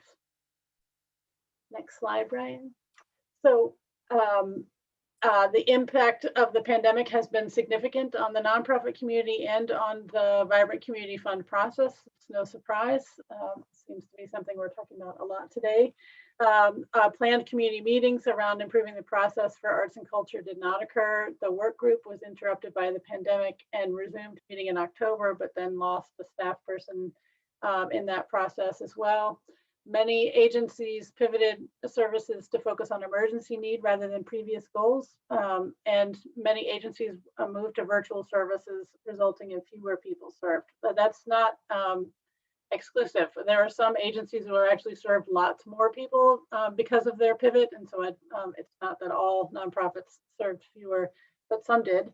And that the community need for financial assistance, food, health, mental health services really sharply increased. And that's both the intensity and acuity of the need has been really sharply felt by all agencies, regardless of how you started your relationship with the person who's receiving services. You have had to find a way to be sort of providing wraparound services in a way that you weren't necessarily before. I think this will come up again later, but this shift in the sort of sense of emergency need in our community certainly impacted the decision-making process for this cycle as well. All of the folks who are on the review team and on staff who were making decisions and thinking about this process had the pandemic as a backdrop in our decision-making and thinking about the incredible level of need in our community. Next slide. Thank you, Brian. So for this cycle, the process changes that were implemented were that there were 6 broad funding areas. So the 5 that you all decided, the council decided earlier: education, youth, jobs and wages, community public safety, affordable housing, health, and then equity was added based on fairly robust conversations during the fiscal year 21 Vibrant Community Fund process. There were 2 ways that nonprofits could seek city support. One was for general operating, and then the other was for funding under $10,000 for capacity building. Applications were, again, just like last year, ranked by both the quality of the application, so exemplary, solid, fair, or poor, based on best practices identified for nonprofit programming and operation, and then also on importance in addressing the priority area identified by council. So those ranks were essential, important, helpful, no direct connection.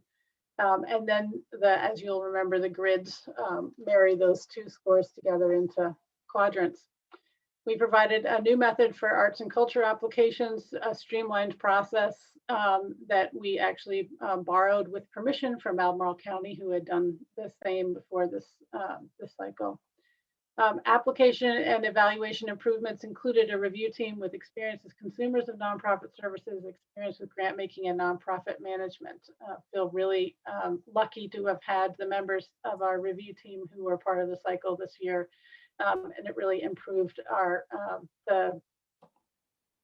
enhanced and made our consideration conversations really robust. And so I'm really grateful for the review team's time and effort to help us. Next slide. So as you all know, there's a future council work session planned for process decision points and recommendations for the Vibrant Community Fund. I think May is what I've heard, but I don't think it's scheduled at this point. Next slide. And now I turn it over to my capable colleague, Ryan Davis. And I just wanted to make one additional point from the prior slide about kind of the future discussions and ongoing efforts. We started, as Kaki said, we started this process a couple years ago, trying to make improvements and meet the needs that we were hearing from council and the community with this process. And we've started the process. We by no means think this is a finished process or that this is a perfect process. We are taking steps and we feel like we are moving in that right direction. We were obviously somewhat delayed by the events of the past year, but we'll continue to move in that way. And as we move forward and we make those changes, and we're looking at the process side of it, we'll continue to involve council with these discussions and these decisions. And so even those members of, I know there were several of you who were not involved in the initial discussions of the changes to this process. You will be much more involved as we move forward with continuing to tweak and change the process and make these improvements and these changes to get to the process I think that everyone envisions in the end, which is our the end goal. So I just did want to point that out because I know there are some, a few of you feel like you were playing catch up last year because you weren't really involved in these decisions. And so not, as Kaki explained, all the changes that have happened, the changes moving forward, you would definitely be more involved and more a part of as we go forward. Now we can go on to the next slide, Brian. Okay, so Kaki had referenced. Make one comment about that. I still want to put a plug in right now for the staff member for the Measurements and Solutions Office that the city desperately needs. Because even, one thing that's been clear, we haven't gotten much work done in the group, but that it's going to take, like, this is not going to be a process that's going to be able to be handled well if we do not have that staff person. And so that's important. As I was saying, beginning FY21, we started making the funding determinations and decisions based solely on the merit of the applications and the scores from the current year's review, and was not based on any prior year allocations. And the way we had done this was, as Kaki outlined, we have the application scoring, whether it be exemplary, solid, fair, poor, or weak, and then the priority importance for essential, important, helpful, and no direct connection. Last year, we were able to fund 3 of those categories: the exemplary, essential, exemplary, important, and solid essential categories. For FY, based on how the scores for the current year came in for the FY22 process, we were able to increase the percentages in all 3 of those categories that were funded last year, the percentage of the request that we were able to fund. And we also were able to add funding, a level of funding to those agencies and programs that fell within the solid, important category. And again, because it's independent reviews from year to year, and obviously outcomes change, measures change as we go through a pandemic, the lens through which the reviewers view these programs and their importance has also been changed and altered. So that led to some shifts in the overall scoring. I did want to point out that the actual dollar amount did not change throughout this process. It was actually increased slightly, about $7,000 or $7,500 for the current year. But this just shows a funding breakdown of where the funding went, where this entire 2.26 million went for these funds. And as you can see, there's still, even with that, there's still about $1.3 million in unfunded requests, 570,000 from agencies that only received partial funding in these categories that are shown here, and then another 757,000 from agencies that were proposed to receive no funding. Next slide. So for the next few slides, they're organized around the 6 adopted priority areas that Ms. Dimick had mentioned earlier. We're going to focus on the agencies and programs that received the funding in each of these. Our intent is to go through all of these slides and all the agency funding slides, and then have a larger discussion about the agency funding, whether it be increasing funding for agencies that are already funded or adding agencies that were not funded in this process, kind of in context with the other unfunded and potential changes of the FY22 budget. So we'll go through and highlight what was funded in these areas right now. And then as we go through the next several slides, you'll notice also, excuse me, let me backtrack. Sorry, I got ahead of myself. After we, as I was saying, we'll go through and highlight what was funded. And then once we get to the end, if there are questions about what wasn't funded or those agencies that may have received only partial funding, we'll be happy to answer those. And we'll also, be happy to talk about the other items we have on our potential changes list for the budget. As we go through the next few slides, please note that many of these programs and agencies meet multiple priorities. And so the agencies self-selected their priorities, and they were able to select up to 2. The way we have them organized is based on their primary alignment. But for example, using Ymca Head Start, primary alignment is education and youth. However, there is an equity component to that as well. So some of these may fall within several priorities. And so just wanted to point that out, that it's not, they only meet this one priority. Some of them may only meet one priority, but many of them are meeting multiple priorities. As you can see, for education and youth as the primary alignment, had 16 programs and about $900,000 worth of requests, and of that we funded about $690,000 through these programs. Next slide. This is our community and public safety programs, and again, as you can see, there was $675,000 of requests through these 9 programs.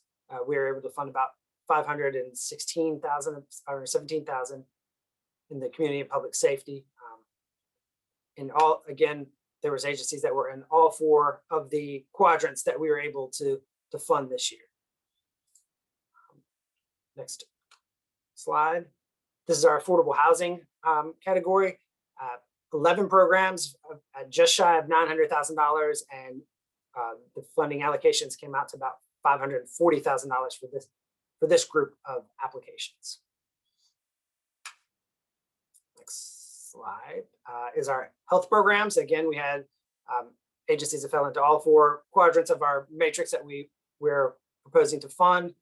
11 programs requested funding through this that aligned primarily as the top priority with health, about $644,000 worth of request, and we funded $240,000.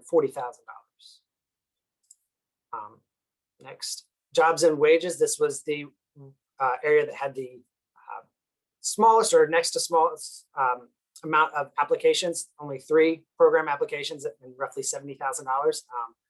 And 2 programs were funded under the jobs and wages priority at about $26,000, $27,000.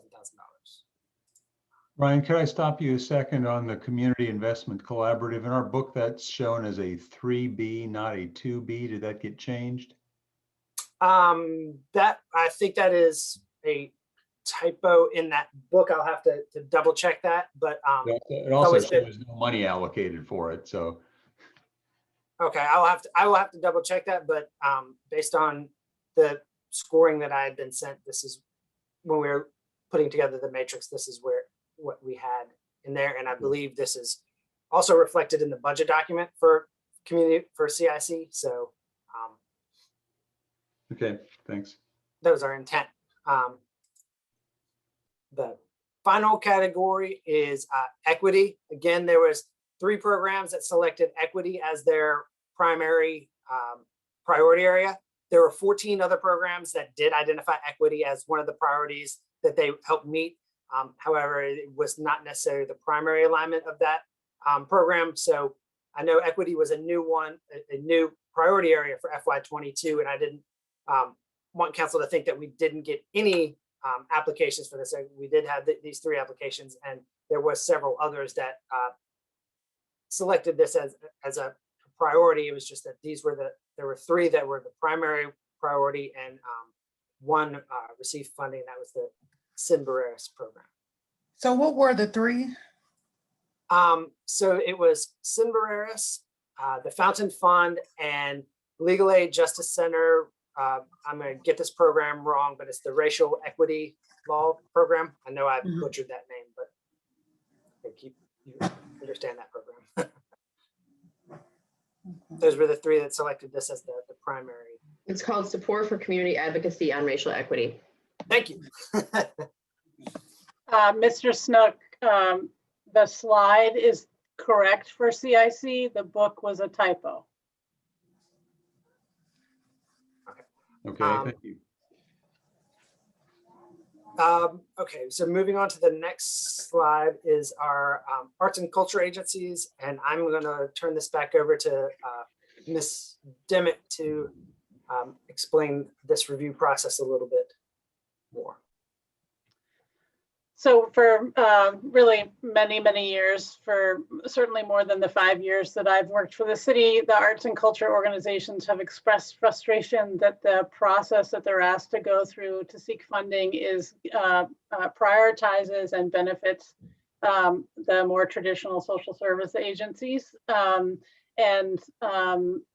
requires that they contort to have outcomes related to those as opposed to more traditional arts and culture outcomes. And so they had asked, and we had essentially promised several years ago that we'd go through a process to try to create a more responsive tool and process for their decision making. And so because of the reasons described earlier, we were not able to do as much as we had hoped, but we did want to make a process that was geared towards arts and culture specifically. And so thankfully, the county had already done that work. And so we borrowed their process, which actually mirrored in some ways a process in both Ohio and Richmond that we had looked at, and asked them to submit their applications using that tool. And so I don't think there's any new, well, there might be one new arts and culture organization or application in there,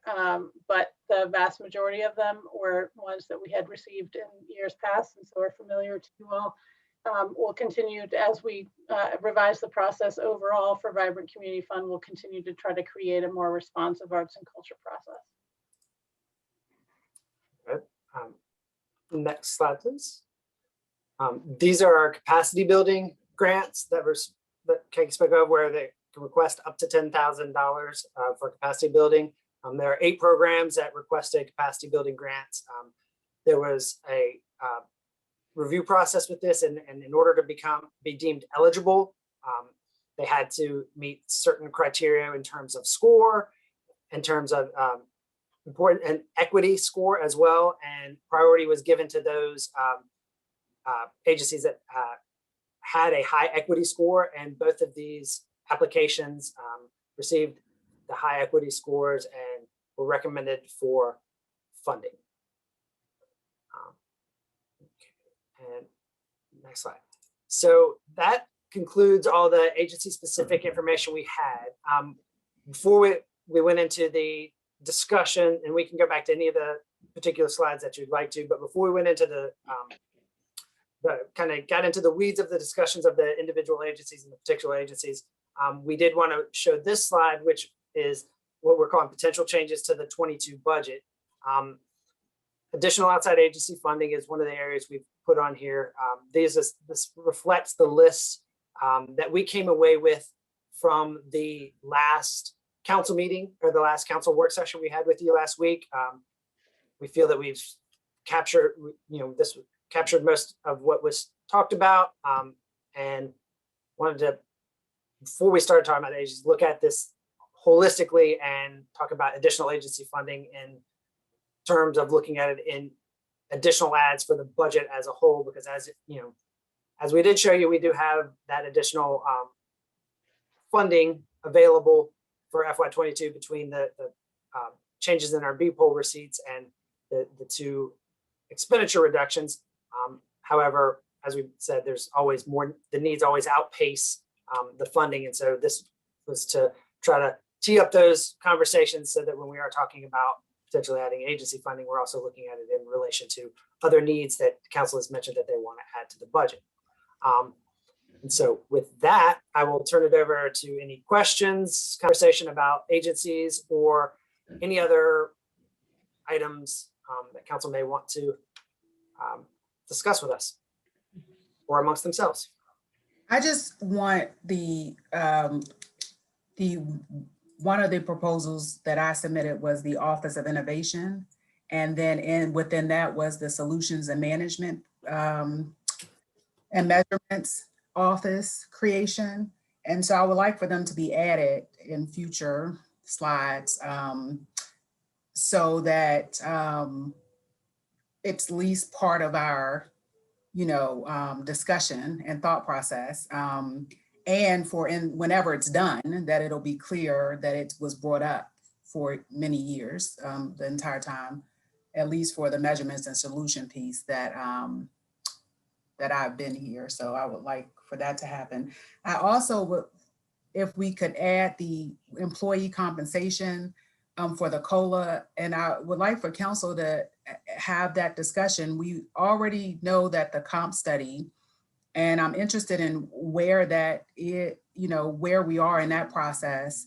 We know we're going to have to start somewhere there, but I think we all know that not all employees within the organization are, you know, kind of challenged by the lack of COLA.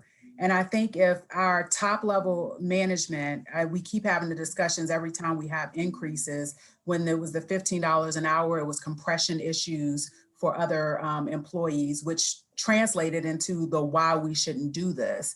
And I think that if we can start having a discussion on whether even increasing, like the giving the COLA to the managers and below conversation, if that eventually will help us with the compression issues that will come up as we keep increasing the very top layer that no one has said that our, you know, director level and up are not, you know, aligned, or maybe there's information we don't have yet since we don't have that study. I just think it's an important conversation for us to have, even if there's been some additional possible resources to use for this.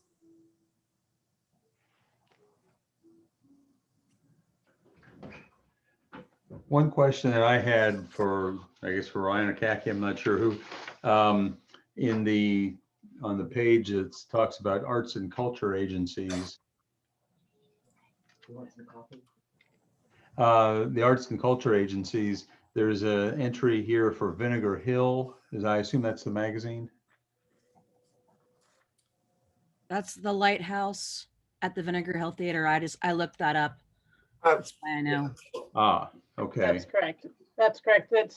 There's programming at the Lighthouse that is a specific request for programming, and then there's use of the theater that has a broader audience and a broader purpose, and so that's a separate funding request. Okay. Sorry about that. That was a issue of when you copy the chart over, the expanded cell only brought over one line. So. Okay. All right, that clarifies that.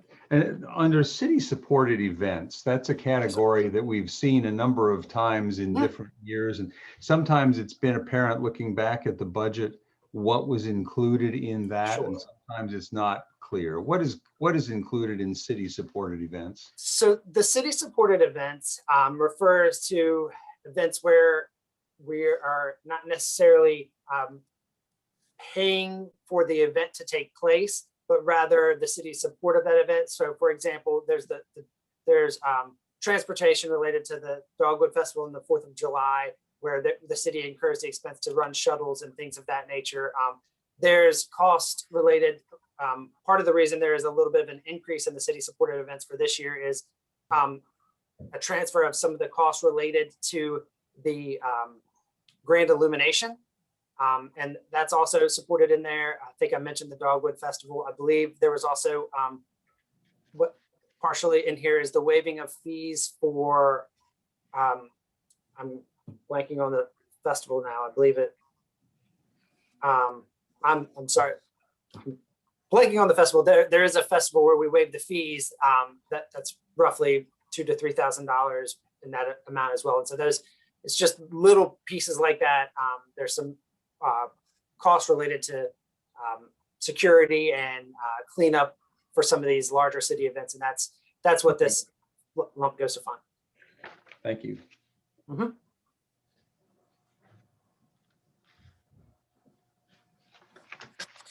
So I have an example of, I was talking a little bit about this earlier, but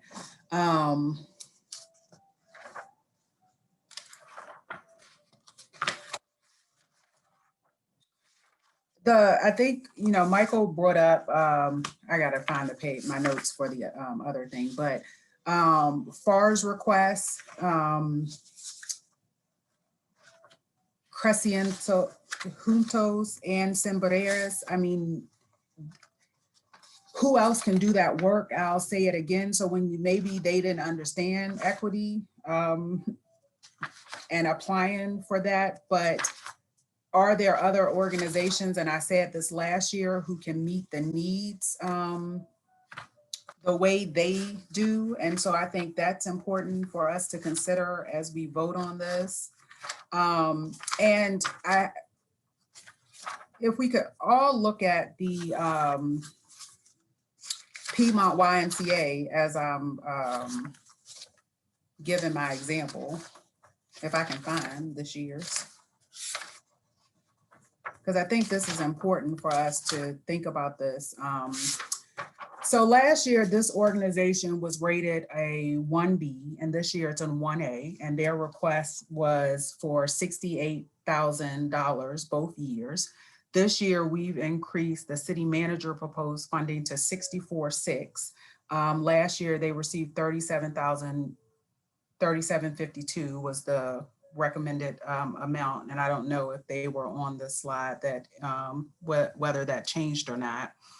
You can look in the description for this, and they talk about how much per resident.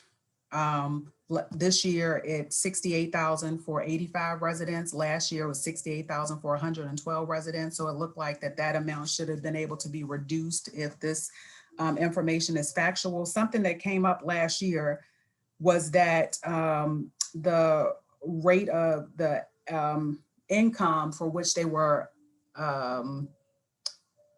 offering scholarships was way past the income that we are considering. I think the United Way is considering, social services is considering for applications of scholarships. And so there should be some uniformity around if they are, because part of their model says that part of their funding stream is 72,000 this year from the United Way Early Learner Scholarship Fund.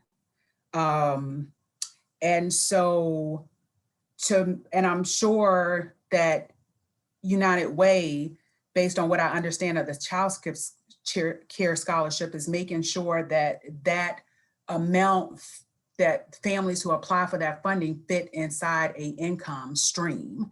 And so if we are trying to meet the needs of the families who need it the most, then this is one of those things where it seems a little off. And I brought this up last year too.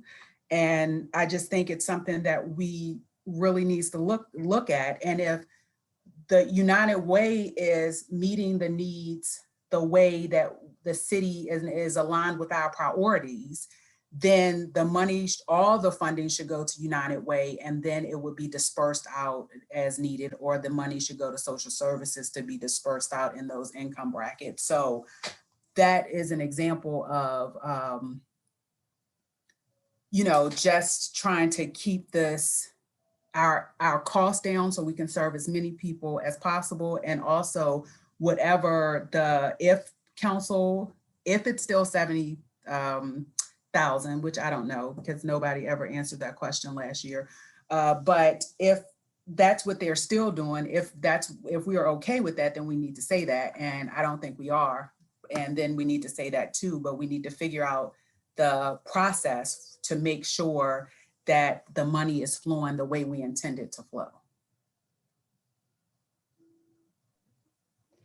It is 75 for full price, and then there's 2 tiers of reduced price, and then free based on their breakdown. So 75,000 is their threshold for above full freight, below some degree of scholarship. And as I recall,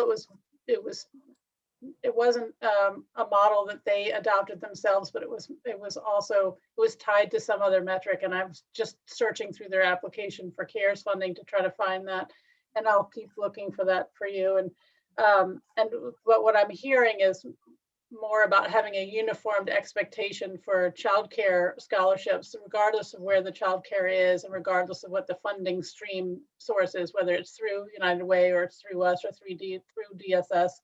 But that it's consistent across the board. Am I getting that? I think that would be helpful.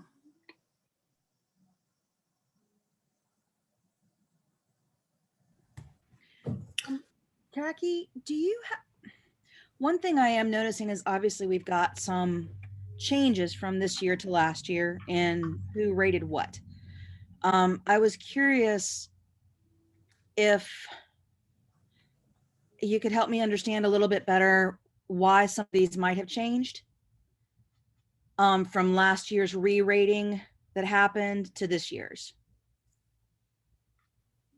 I can certainly give it a try. I didn't Just as serve on best all. as you can. That's all I I didn't serve on all of the panels, and so I wasn't privy to all of the discussions. I did have some general impressions, and of course, there's other folks who are listening in who might be able to weigh in based on what your questions are. So, Was the Yes. criteria any different this year? I thought the criteria this year and the criteria that got redone kind of last year was the same. it was largely the same. I think there were a couple of changes that were about clarity. So there was a couple of repeat questions that we reduced. And we continue to ask sort of the new questions, that last year we had asked about pandemic response, and this year we had clarified that we're interested in, and I think we've always asked a similar kind of question, but what would be the impact of not funding the request? So that was clear that both the question and the responses had a little more pointedness in our current climate than they had in years past.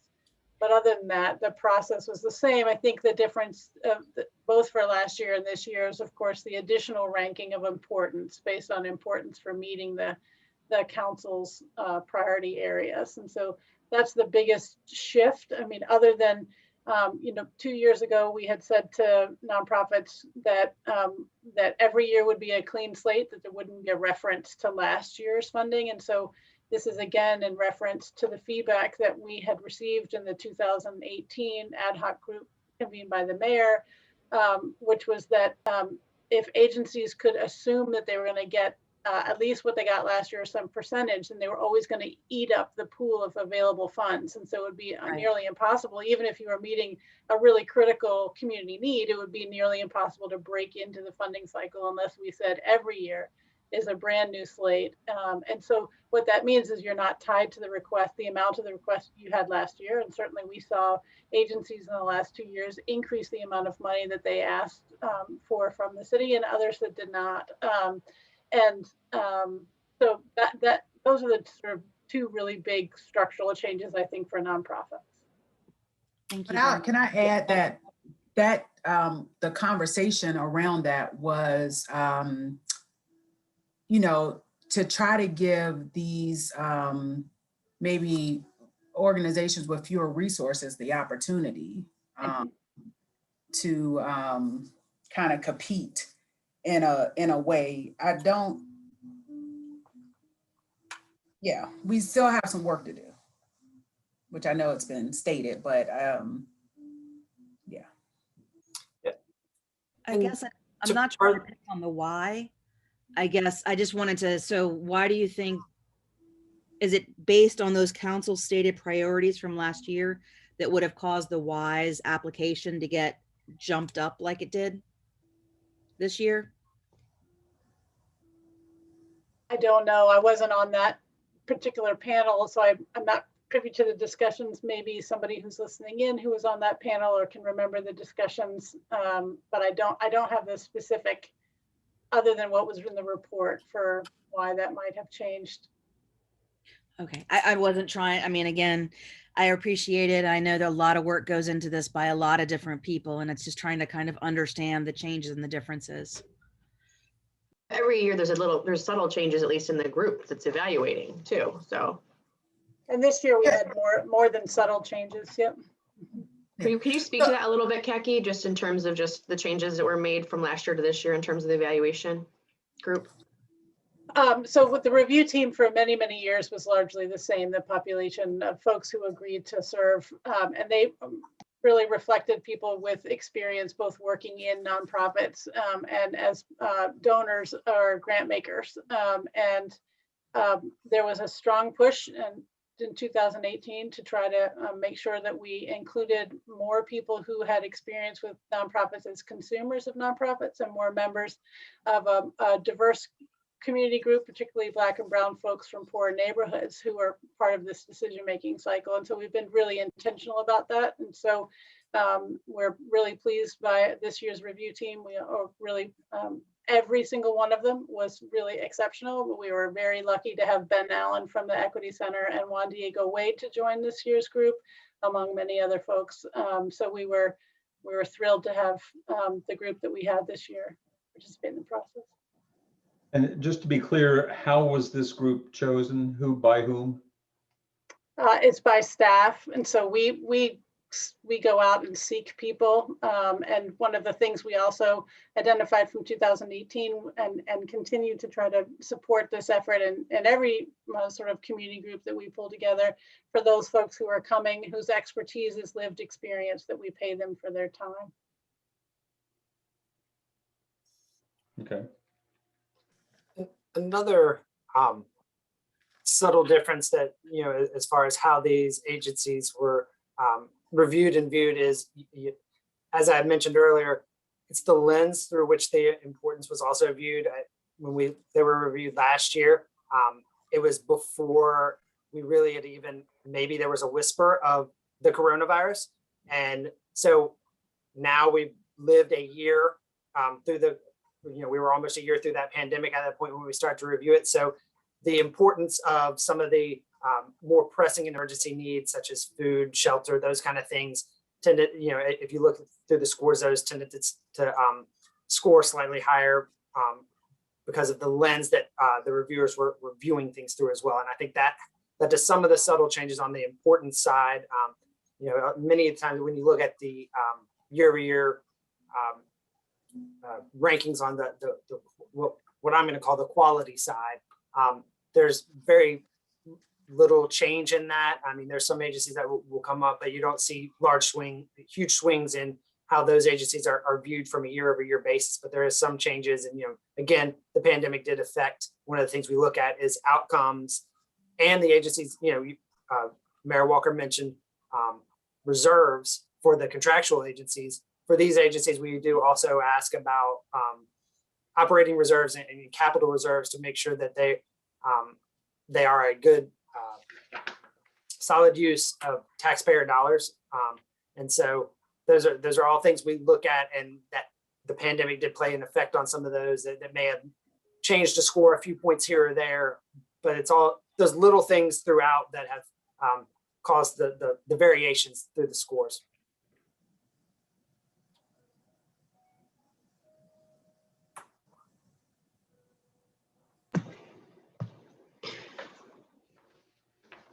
So I think one of the questions is, obviously it's been presented, like, this is the recommendation for funding the money that we have, but if additional funds become available, or we determine to allocate additional funds to this category, what are some of the ways that we might determine to allocate those additional funds? I'm curious of staff's thoughts on the approach that council might take if we decide to use some funding that we are aware of. Again, we have to remember this is one-time funding that we're talking about that's coming up now, but also recognizing the need right now is just so significant. Sure. One of the things I would real quick before you answer that, I still think that we need to look at this separately. What we would fund with one-time funding and still having a conversation as if that funding did not exist, I think is important. So if the additional funding wasn't there, would we go with these recommendations? That still should be a topic of conversation. I'm happy to have that conversation if you want to have that first. No, I just wanted to say that because I think it's important. Okay. One of the, and I'll kind of tackle this in two parts. The first is in response to the use of the one-time funds. Because of the way we have now shifted our funding recommendations, where next year's recommendations will not be based on the current year's recommendations. It really, if you decided to fund an agency in FY22, it really could be a one-time allocation, because in the past, if you funded an agency at, say, $90,000, then that was built into the base for next year. Whereas this year we look at the pool or the pot of funds as a whole. And so each year allocations are based solely on the merit of the application, not what you've gotten in previous years. Because that was one of the big things we heard is those agencies get in either way up high or way down low, and they can never shift from there. And it doesn't meet the needs of the rest of the agencies or even the current agencies receiving funding. So that's one shift we have made. So one-time funds would really be one-time allocation, and then in the next year they would fight for the pool of funds just like every other agency. So that's part one. Part two, in looking at if the question of if funds become available, where would staff recommend? I think we kind of looked at this in two different ways, and there's I turn to the side here to look up these charts to make sure I have them in front of me. But when looking at the unfunded requests, we essentially had, as I said before, agencies that were partially funded that scored within the quality and importance ranking to at least receive some funding. There's still over $570,000 worth of their request that was not funded. So those were ones where you could look at this agency received some funding. They were deemed scoring high enough to receive some amount of funding. And maybe you look to some of those agencies first to say that they scored well. Maybe we should increase their ask to be able to get them closer, increase their allocation to get them closer to the request. And there may be some in the almost completely unfunded list, those agencies that didn't score well enough, whether it be within the priority ranking or the quality to not receive funding. That's another almost $757,000 of unfunded needs there. And so that would be another area you could look, maybe look at secondarily after looking at the agencies that were partially funded. I guess the easy way to do that would be to look at, what fell within each of the particular rankings. And if there was something that potentially on the importance ranking side for the priorities that council might see as really needing to be reviewed or re-examined or talked amongst themselves to potentially say, move it into a category that may have been funded. I know that's happened as part of the discussion last year. So that would be, of those agencies that are not funded, that would be another way to look at it. So that's two different ways to kind of look at getting to what, if funds should come available, how would you go about it? Because I know that's 1.3 million worth of unfunded requests is a big list to try to sift through everything. So I think, there's a lot of time and effort by these review groups to come up with this ranking system and these review scores. So maybe looking at those first and moving from there. Not to say that there isn't some needs that, council views as higher than what maybe the group did, but, and that's totally within your purview as well, but it's just different ways to go about cutting from the same apple. Well, I have a number of questions about some of the agency recommendations. I know as was mentioned at the beginning, there's obviously been a lot of staff turnover. The pandemic hits, this is readjusting to meet immediate needs created by the pandemic, which is a new priority. But similar to last year, I still question a little bit whether where the process is at is too blunt an instrument or isn't quite meeting what our actual goal of some of the changes are. I've been on council to go through the old process, so I don't know. It may be the same exact challenge or it used to be even worse. I don't know.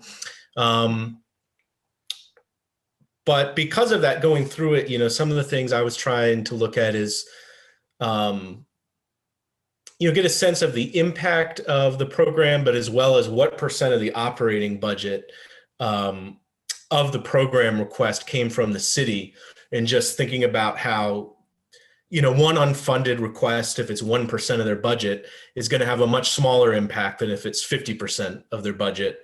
And so just having gone through it, some of the things that jumped out to me were both the drug court and the therapeutic docket. As others has mentioned before, I don't know, it seems like those are just sort of more permanent parts of, like our criminal justice system locally more than competitive nonprofits. But I know their requests were about 20% of their operating budget for both the drug court and the therapeutic docket. So question both the impact of there as whether it's, seeming like that may be a higher priority than it was judged, just given the impact on the local court system and the role they play. The other one was CRHA's housing voucher program, also because, it jumped out at me because it's important was at the highest level, but it's like application quality was low. So definitely curious to get more information about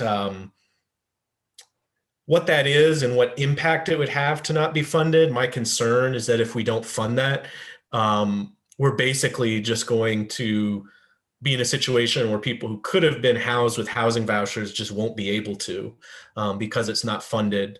But I don't know all the details and would definitely be interested in knowing more there. And then the two others were FAR's requests. I know both of them, their city funded portion was about 50% of their budget. So to not fulfill those requests is basically going to, at least over the next couple of years, end those programs. And I know last budget cycle, we'd readjusted them to have those be higher priorities. And I see that being, a top priority for us, especially as the redevelopment process is, starting to get underway. And then the final was Legal Aid Justice Center's legal services. I think that one was about 20% of their budget as well. And just the impact that would have on their ability to provide just basic legal services to residents.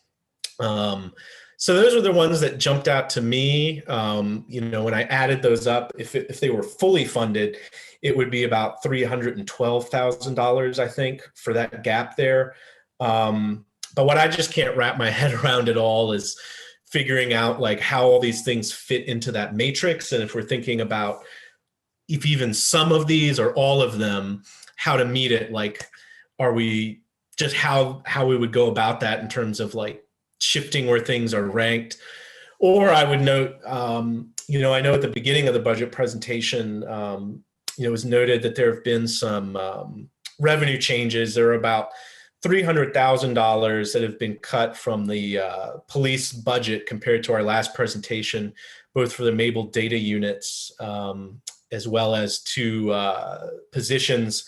And so maybe there's an opportunity to shift that money into this unmet need here, since we already know we've had that adjustment in revenue, and whether that's the best approach or just, but the thing I really can't wrap my head around is I'm trying to figure out like how everything would play out if you shift it into the different matrices and what percent is being funded.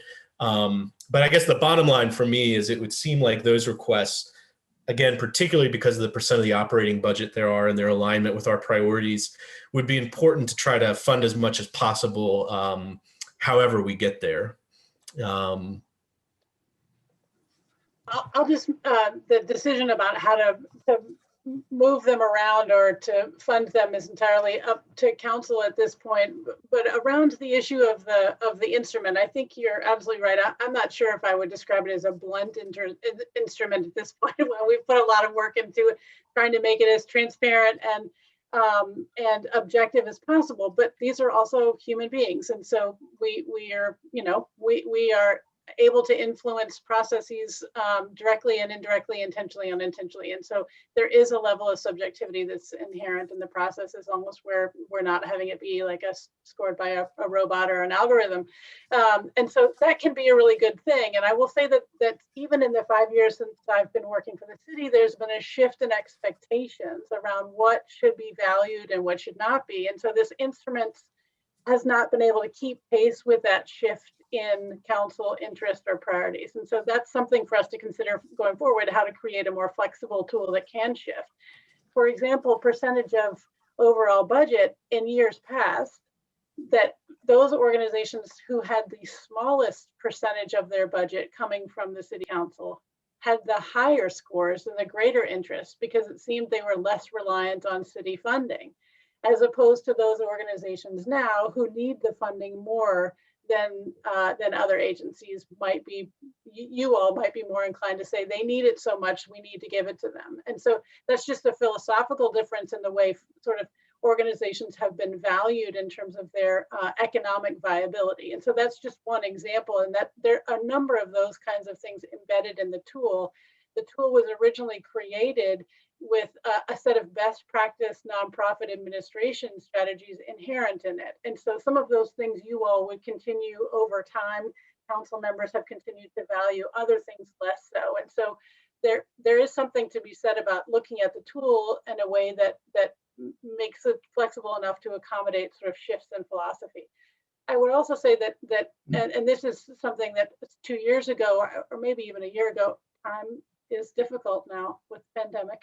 So some time ago, I talked to you all about the fact that one of my assessments of the Vibrant Community Fund, or ABRT process, I can't remember what we're calling it then, is that it was trying to do 2 or 3 things at once. It was trying to fund those organizations that needed a match from us. It was trying to fund those organizations that, like the drug court or mental health docket, who we would, that at the time council would say is automatic. Of course, we want to continue to support them. It's a critical resource. It was also trying to fund organizations that were up and coming and responding to a critical service in a really flexible, immediate kind of way. And so the way you might assess those 2 things is really different, but we were trying to assess them all using the same product. And so I think, part of what I hope we'll talk about in May is a way to sort of divvy up the process so that it reflects more of those kinds of interests in a way that allows us to develop different tools for the assessment or the monitoring of those going forward. And so I think you're absolutely right. This is the frustration around those kinds of distinctions is felt every single year. And so it is important that whatever our conversation is in May includes some aspect of that. And I just, want to say again, I was looking for something, but I have 2 reports here. This is a report from a steering committee that was convened in September 2010 to look at the same discussion that we're having now. And then this is the report, and I'm just pointing these out because they were before I got here, from that the UVA, the consulting clinic class at the Baton School. This is the report they did. And so I think this is a little bit, this was 2017, but it says here in both of these reports about the final decision. And in this report, it talked about how uncommon, even though the decision lies with council, the final decision. So these are recommendations. And I think this is the report where it stated, the 2010 report, that the city, the reviewers on this board, which was primarily staff and then other organizational leaders, understood that they were making recommendations to council. So I just want to highlight that. And it was nothing about that process that was part of the change process. I understand, and it says in here somewhere, and I'll find it and point it out, just so I didn't write this, but that that was made clear to the committees, that this was just recommendations. They understood that they would be doing a lot of work, and then we would be be reviewing it. But I think the bigger point in all of that is that we've been long before, Kaki said her 5 years, long before then with this 2010 report, that we have been having some of these same conversations. And I think that one of the ways to make sure that there's a better process that we can trust is to make sure that those positions are in place to do that. And longer term, we should be able to serve people better if there's someone who understands how to put those metrics in place and evaluate them across the board, along with the people who also understand the need for these things. I think that many of us have shown support for, we do need to have a resource focusing on that facet. I think that the way that some of the, if we're getting into our budget discussion, the way it was presented was part of a much bigger kind of construct of a department, which I think that right now we can't bite off that right now. I think we need to focus on the specific roles that we need to have filled right now. And I don't disagree that that's not something that I think that's something we should be prioritizing in terms of like that role. Yeah, so this was the first year that it was part of that bigger package, because that's the Office of Innovation. This was the first year that was presented. But the last budget meeting, I talked about the fact that no matter what we do, that measurements and solution staff member to start, which it'll probably be 2 staff members, but even if we get started with 1 staff member, and that person either, whether it's, I think, you know, the budget, if that office isn't created, then that would be a position makes the most sense to be with the budget team to start that process. But I've talked about that before that bigger package was presented.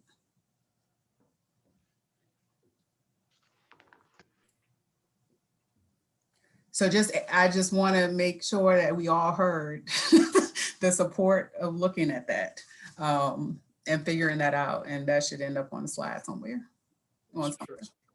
And Mayor Walker, I just wanted to address one of the earlier points you made about these being recommendations. I think one of the things, you know, I sit on the majority of these review groups as a staff member, and I will, you know, we always tell them at the beginning, you know, these are recommendations. You know, you're going to, like you said, you're going to do the work. These are recommendations. You know, we built it to be as objective as possible.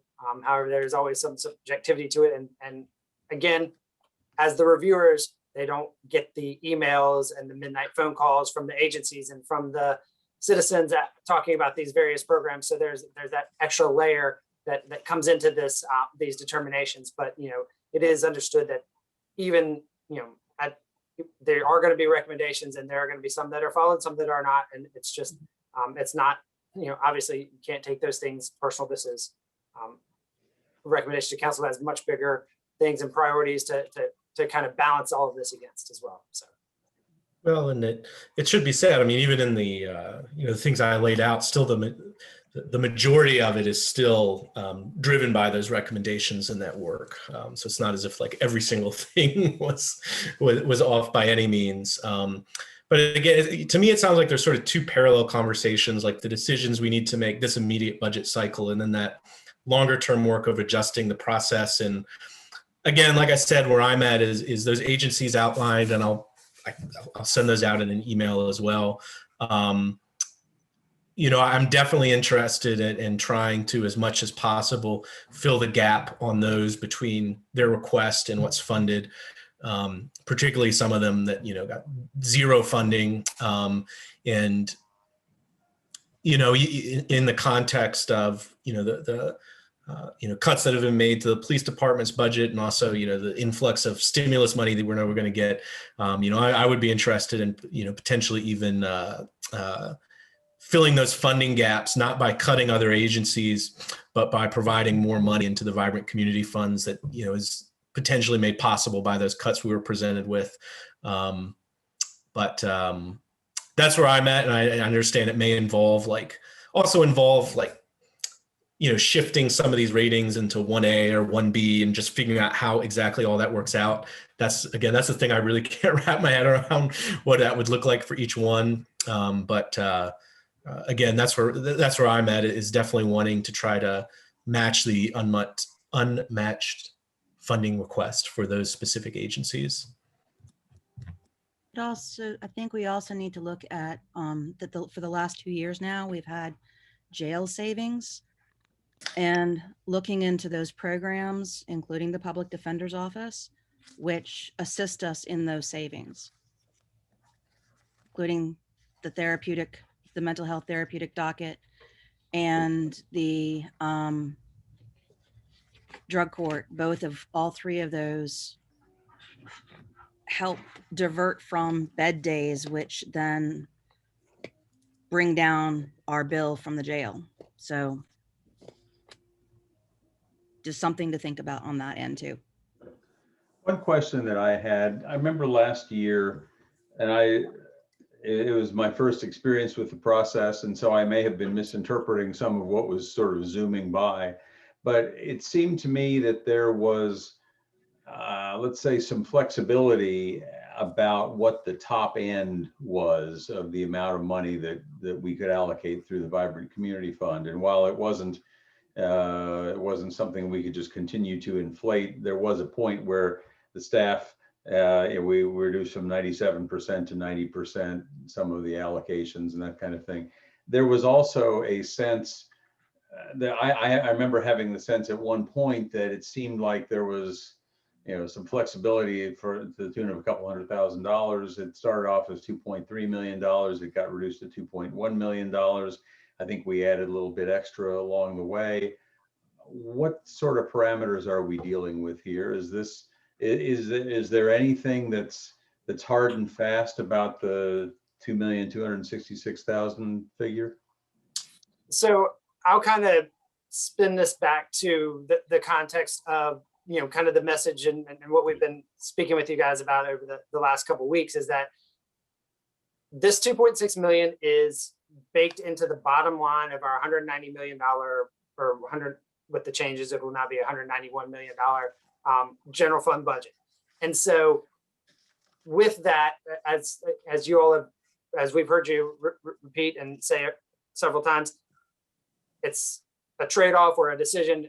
If you add something, then you're going to have to remove from somewhere else, because we don't have an unallocated pot of funds sitting over here for agencies. I mean, that is a decision point that we could talk about in May. Hey, would you like us to have, say, set aside $100,000 for council to have unallocated so that council can add during this process? But that's a different discussion. So again, as we move through this, any addition on of funding on the agency side here, again, that's why we put this, we had that final slide. It needs to be put in context of any addition here needs a reduction somewhere else. And it may also mean that these other things on this larger list, it's going to make it more difficult to do any of those additions as well. So you need, instead of, I know it's very easy to get into the kind of silo of looking at just the agencies. However, that's why we were trying to take a step back and look at overall, you've got, the amount for the agencies has been set in the budget. Any additions or if there's subtractions, I don't want to say that that's out of the realm of possibility as well. If there's additions or subtractions, that would change the overall funding within the total budget and how that relates to the context of all these other things that we've been talking about with the employee compensation pieces, restoration of areas that were reduced, all the list that council had given us as well. So I would put it in that context of, looking at it big picture, as that amount has been really set without extra flex. And I would just add to that, along with the big list, if there are council initiatives such as the Office of Innovation proposal, Mayor Walker, that you're talking about, I mean, now would be the time we would love to hear about those things so that we can get them on a list and we can prioritize them, or not prioritize them, I'm sorry, but we can at least keep them on the burner for you as we have these discussions, and so that we are not, as Ryan talked about, speaking in a vacuum, so that we're only talking about agencies tonight and then, the merit another night, but so that we can have a more comprehensive conversation about ads or takeaways. Yeah, and I thought that information was shared with you all. That first meeting that we had with Mr. Blair was back in December. Yeah, and I have not seen the specifics. I have not either.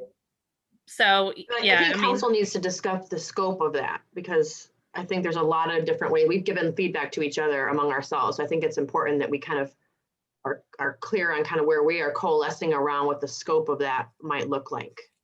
Whether we are in agreement or not, there should just be a process for it still should be, I keep mentioning it. It has been known, whether we fund it or not, it still shouldn't be able to be talked about and listed. That's fine. And I would say that earlier we do that because we're rolling through these work sessions pretty quickly. Yes. We're working on adopting a budget by April 13th. So if there are new things, there's no one work session that's just about new things. And so, sort of our plan here is to come back to you at the beginning of every work session, just like we did tonight, and say, hey, here are the things we know that have changed. And again, an opportunity to have the conversation if there are ads or discussions that you all want to have as a collective group about what needs to be, what you'd like to see added or changed. We kind of need to do it as we go because we're going to get to the end here and then we're going to run out of time. I think some of it is just that we know we're not in a budget situation where we can be adding a bunch of things. And so I think council was trying to be cognizant around the types of things that we're putting on that list of things to add, because we already can't do the top things that we've already stated and then you put on the slides today. And so, I mean, I'm all about us putting everything out there and like parsing it out, but I think that was part of our thought process. And I think that's a fair point. And I don't want to speak for Chip, but you know, as he said, we're starting 2023 budget at the same time. And absolutely, so, absolutely. You know, as you put these things forward, you know, as new dollars develop or not, and as Ryan mentioned, you know, an add is a minus, we can still keep that all in play. And the list doesn't have to go away when the budget is adopted. Yeah, and that's what I think is just like the conversations that we have with the employees, you know, the unfunded list, funded, you know, that, and how we kind of nick away at that. It's the same process. And I had another note, but that's another conversation, I guess. I can't find it. But it's just important for us to have, just like we just brought up this measurements and solutions position. I have been bringing that up for years, so that's not a new thing.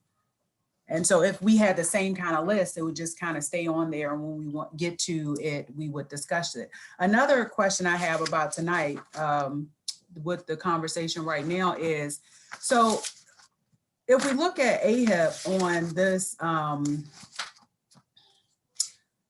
last year, they had the same request, same number of city residents.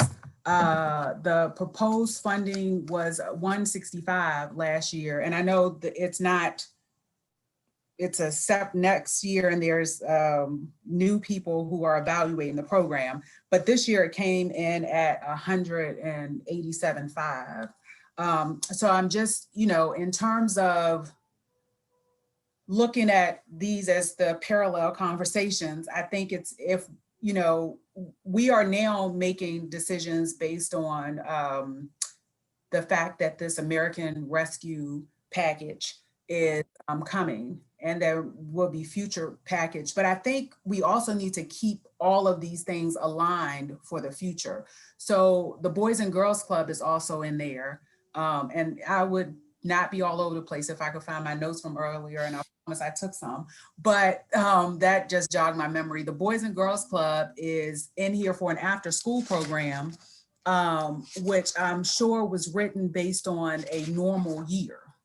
But they are only, from my understanding, they only have students who are going through their virtual learning program. They're not, because a parent contacted me about the fact that she needed somewhere for her kids to go after school and they weren't accepting, you know, students. So what was the conversation around that? And then in an ideal world, I think that the $183,000 that I think the Boys and Girls Club was the place, one of the organizations that received that, and then the YMCA, is that tracked consistently? And then are these organizations who are applying, are they also, any of them, can they receive the, did they receive CARES dollars, and will they receive the American Rescue Plan? That name is interesting, but can they receive those dollars to, what is it, ARC? And maybe, and if so, are we asking that question too? Because that is very different from a smaller organization who may not be able to receive the funding, to a larger organization who can apply for some of these funding streams directly. And then that should impact, like, the discussion around who gets funding from the vibrant communities based on need, one-time funding. And then it should be, I think, a separate conversation about whether we then give additional monies out of the rescue plan.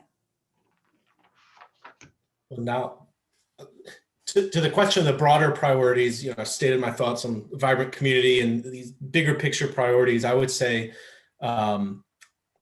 should even indirectly, there be money made available because of this new stimulus money.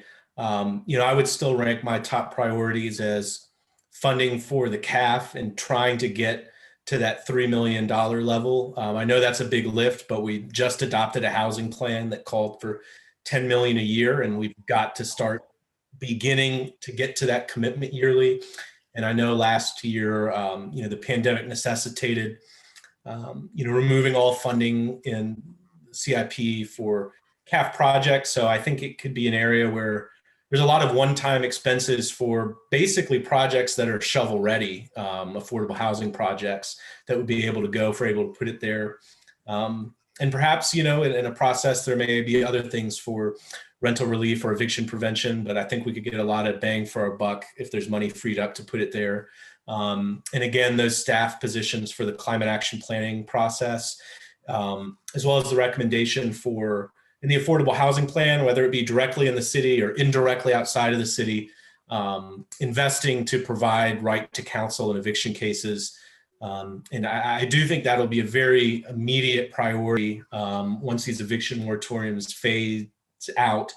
I think the number of people nationwide who will immediately be months behind on rent and mortgage payments is multi-millions. So, that's definitely going to be a big hit.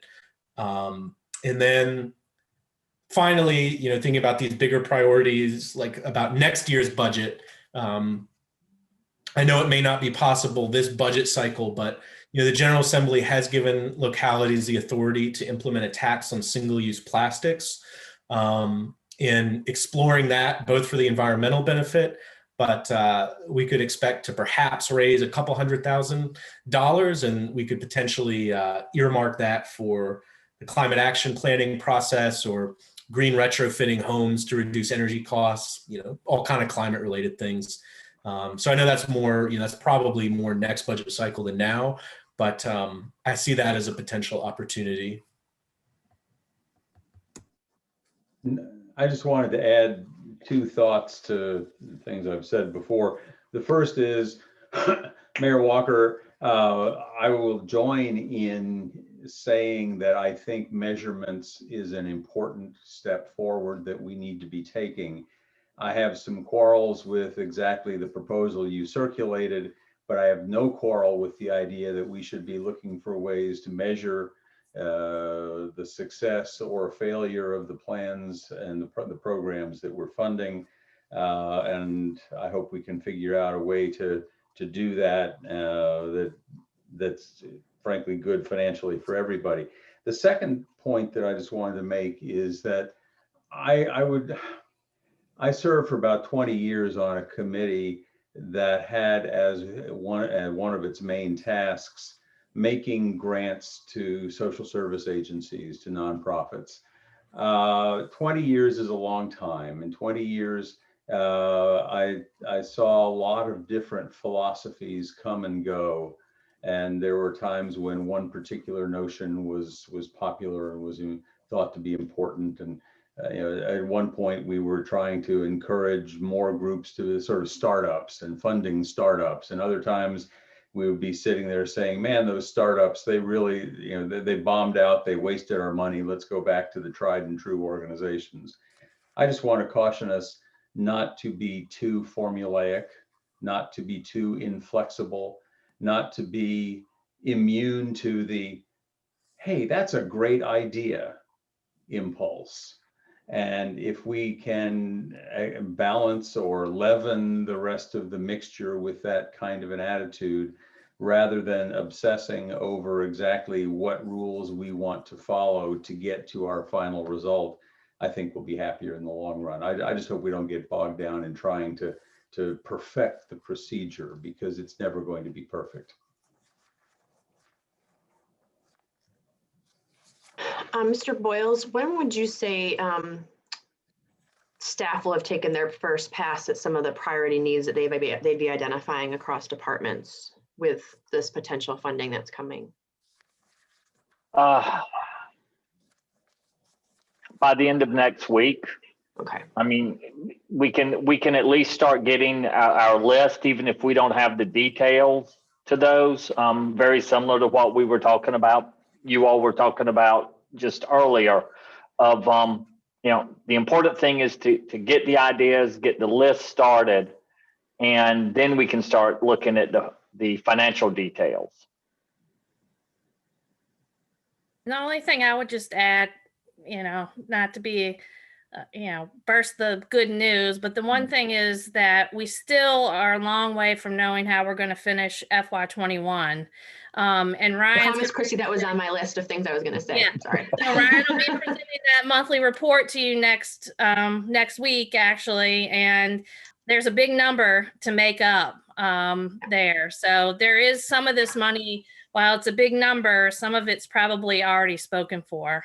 Yeah, that was actually the thing I think we need to look at first and understand what that volume is, and also just some of that reserve, because I think that it's important for us to be planful and have some kind of cushion with so much unknown ahead. And so I certainly hear that. And Heather too, I would add, a lot of that list is already there, considering the budget cuts that we made during the budget process. I mean, that would be where we would start with what the departments have already asked for. We just didn't include it in the recommended budget. Yeah. Yes. Yes. But I am with Michael in terms of just thinking about one-time things that we can allocate. I do think that getting the CAF to a healthier place on the CIP side is an area of priority for me as well. And the only other thing I would add, just in terms of managing expectations, one, we're probably still a ways away from even getting a check. There's a lot of processes to still happen. And the other thing is, before we ever finish out year end, we're probably looking early fall at the earliest from having any indication there. So just to sort of manage expectations in terms of timing, keep that in mind. It's fun to dream, Chrissy. Yeah. I'm pretty sure I read that while the first check will come, I think, within about 90 days of the signing or sooner, it could be a year for the second half. And it was early fall until what is known? The year end, and I don't, I think Chris is in this call, so I don't want to speak for him, but by the time the books totally close, the audit is complete, the numbers for the year end are final, we're well into the fall before we actually have all that information. I do know there's also concern, pretty serious concern, that while the localities will be giving, they don't have as many restrictions as the states do.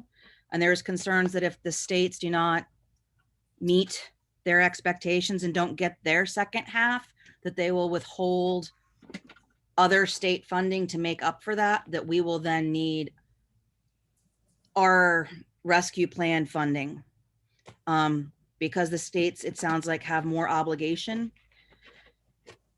and more restrictions. And so there is just some concern that could happen.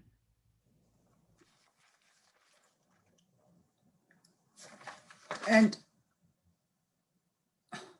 so I just want to make, for the outside agency funding, which is the first thing on slide number 22, that, I am interested in whatever capacity that the funding happens in, talking about, supporting the Bridge Ministry, Abundant Life, Creciendo Juntos, Georgia's Friends House, Legal Aid, FAR, and there was one more, The Conscious Capitalist, Sembraderas, to the supporting them as, I said this before in previous years, but the number of individuals and families that they serve, and they weren't even asking us for money in the past. We really need to, take a look at. And then the CRHA requests, and I don't know if we've served the need for the vouchers with the other allocations that we have given to them. So that's a question that I have there.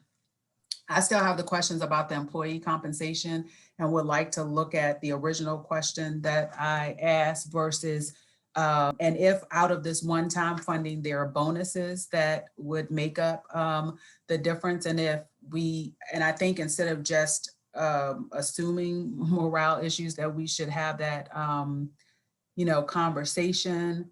The Affordable Housing Fund, I understand, but if nothing else, moving that baseline for the CHAP program to the 35,000 and under, which if we had continued every year, it would be up to the 45,000, what we would be considering this year. To that first category is something that I would like for us to look at. The additional new positions would like to list the Office of Innovation and pull out the measurements and solution, at least one staff member, adding it to this climate action position and housing eviction specialist. The conversion of temporary employees, CAT operators, I again want to bring back in the other temporary staff members who will be calling back into the city, especially Parks and Rec, who had the largest temporary number of temporary employees in the past, as we discussed reopening up and how important that is there. And then of course you all are going to submit the recommendations for the last one for the, I have one more thing. Oh, the $255,000. So when we're talking about the Peace in the Streets and the Buck Squad, it would seem to me that if we were aligned with those priorities, and first, before I say that, that was on my list too. The counselors who attended, I think maybe all of you, or at least 3 of you, attended the Friday ceremony, and you all got their budget way before I did. And so I got it, I think the Tuesday or Wednesday after that. And I've had conversations with Mr. Gilmore about how few organizations operate from that budget and what scaling up to have a successful organization looks like. So I just want to say that because I think there are some different thoughts about that budget presentation. Is not how I operate at all. And but I think the work that they're doing is very important, and that we need to figure out some funding for both of those groups and the work that they are attempting to continue to do through this time. And if there was a reduction in the police department budget of the 250, 255, then it would seem, if we were aligned, that that would immediately go to some of those organizations, and especially if they can't be served during the normal process. So I would like for us to consider that too. So just one clarification, just so we're clear on that 255. The 55,000 is a reduction of the general fund police department budget. The remaining was actually a reduction of CIP dollars that were allocated for MDTs for the police department. So it's not a real $255,000 reduction to the CIP, but to the police department budget. It's only 55,000 that's being reduced from their operating budget. But that was a cash funded CIP. Correct. Yeah, so there is that money available. I just want to make sure we're clear on what we're reducing from the operating budget. But we also have some cash funded projects in the CIP that we need to be funding, right? And we also haven't put any extra towards our CIP debt burden. So we're funding the debt transfer is slightly reduced in 22, just simply because the meals tax is reduced. All else is level. In terms of the cash funded projects, that's relative as to if there are always projects that are not funded. That being said, there were $6.6 million of cash funded projects in 21 that were deferred. So that we could create the reserve. So to your point, yes and yes, but just so we're clear. I think we need to start with our matrix, what we have, and then hear from staff on ways that we can further that matrix based on the process that was followed, and understand what dollar amounts go with different scenarios, as Councilor Payne was saying earlier. Like, are we going to increase our funding to those who already have funding? Are we going to expand the groups that we have along the continuums of the matrix and see what those dollar amounts are? We don't have endless dollars here. I'm just trying to figure out how we can focus. We don't have, I think we need to at least open it up for public comment because we're over meeting time and to see how that goes. But we do need to decide what is the priorities and then support, and then understand we can't do everything. And I know everything is different. So that's part of but Councilor Snook also just talked about the flexibility, and part of what the conversation you were present around the capacity building grants was to help people build. And some of the organizations that are applying for capacity building grants, even though they may have a segment within their organization they want to expand, that wasn't also the intended idea for very established nonprofits to benefit from those funding either. So there's a lot of work to do there to get different organizations and different people running those organizations in a position where they can compete in this regular process. Okay, Mr. Wheeler, I guess we'll turn it over to you for the public comment. Thank you, Mayor Walker. If you're in the audience, we have about 39 people in the audience right now on the webinar. If you'd like to address council, you can have up to 3 minutes. Just click the raise hand icon in the Zoom webinar to get in line.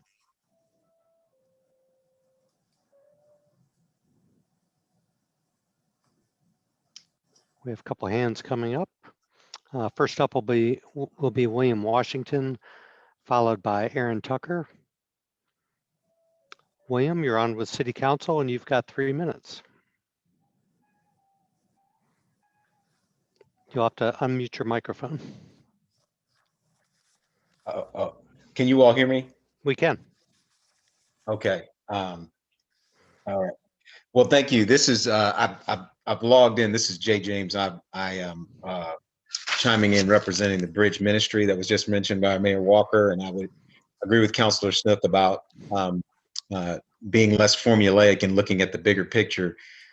We were not initially recommended for funding, and I just wanted to address the feedback that we received from the committee, where they rated our application as in terms of our service as being helpful. And I just want to address that specific issue because we provide a service of addiction treatment, helping people overcome incarceration, lack of employment skills, and putting them into productivity so that they can change their lives. These are things you all know about our organization. We've done it for 25 years. But to say that we're just helpful, we have people who come into our program that are one step away from death. And we know about the overdoses of heroin and fentanyl in our own community, substance abuse increasing during the pandemic. And we were one of the only long-term programs that I know of in our entire state that stayed open throughout the entirety of the pandemic without receiving any state funding. And that would be the question to ask, is how many organizations are able to do that without receiving that kind of support? So we've been doing this for a long time in terms of serving this community. But to just say that we're helpful, no, we're essential in equity and in public safety. And we've even had individuals that we couldn't get to quickly enough to provide them with substance abuse treatment services, or didn't have the resources to support them, and they died.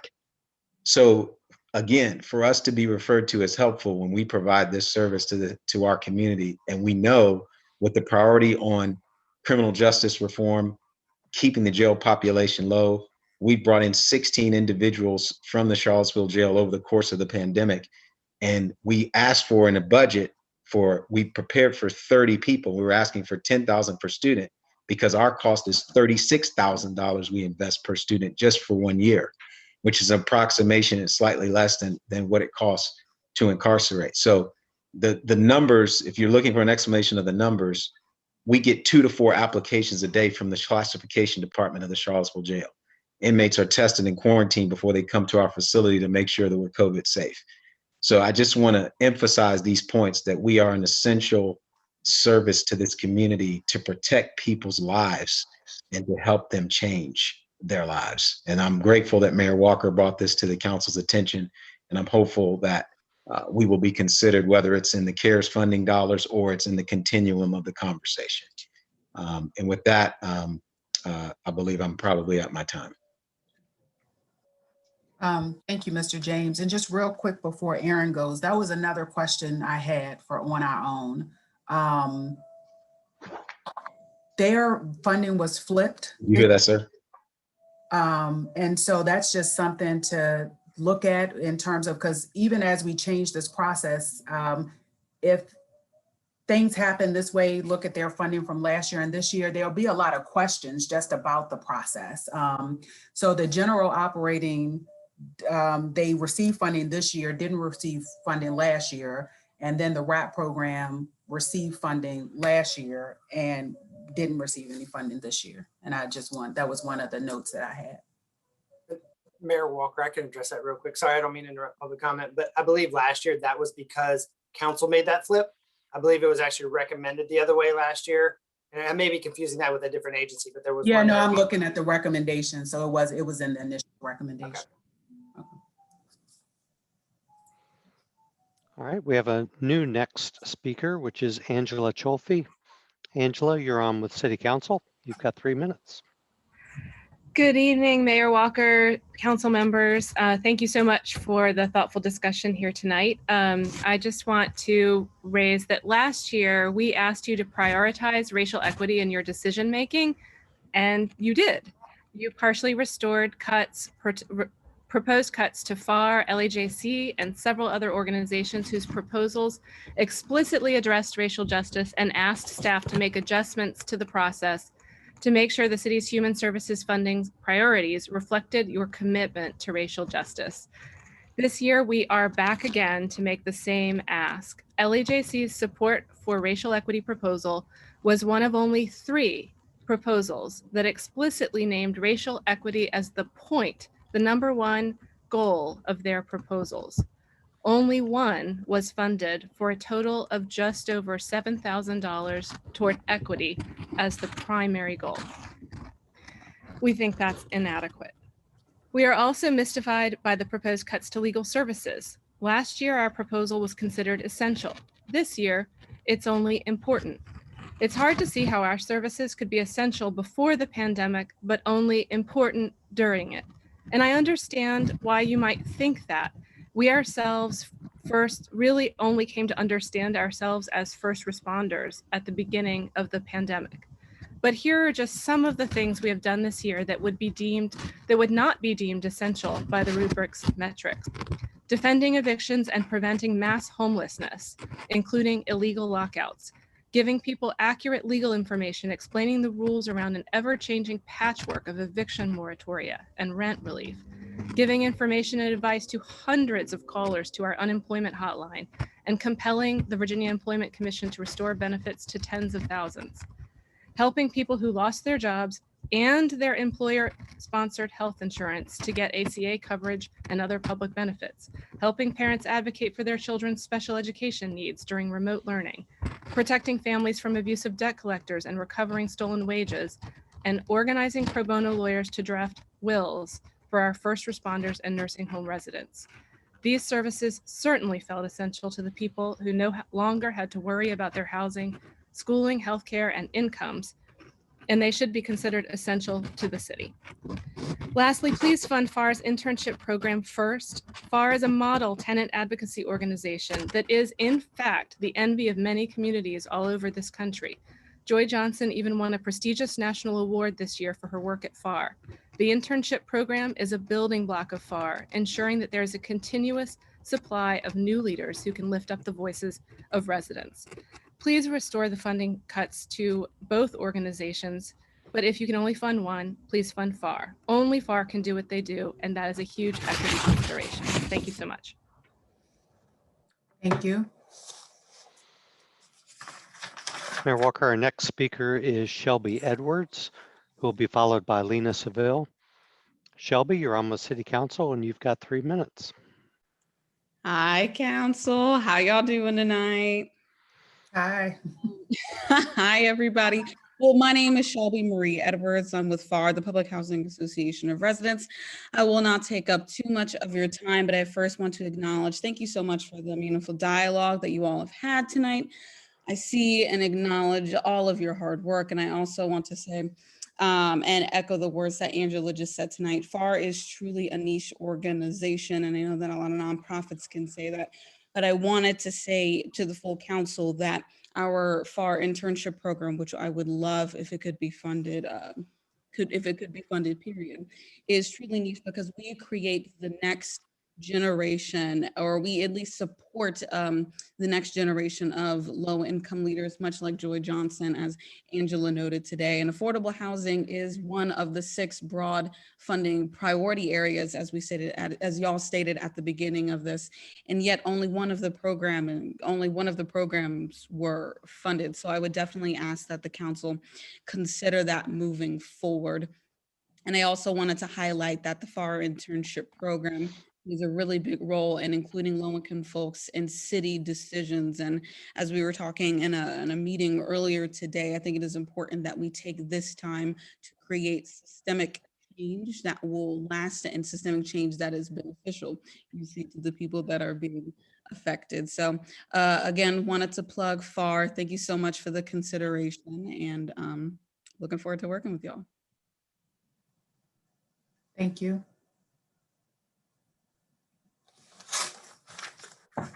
Next up is Lena Seville. Lena, you're on with City Council. Hello, everyone. I will make this quick. I just wanted to let you know that I am here in support of FAR, Public Housing Association of Residents, and Legal Aid Justice Center. I suspect that quite a number of the other attendees here are as well. So thank you.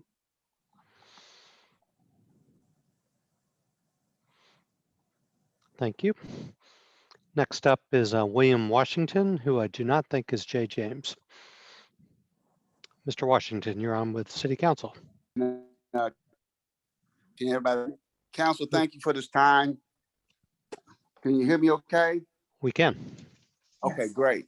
Great. You know, Jay been just great trying to give the information and the communication of the bridge. You know, we are at a place, as you know, it's been a very tough year. And before this, we have been faithful to this community for 25 years now. And changing and working with the police department, working with many different entities. You know, I can go all the way back to the More Center, the Piedmont House that I have been a part of and have impacted their success by supporting them and bringing them into our program. But now we are at a place very clearly that the bridge is needed in this community.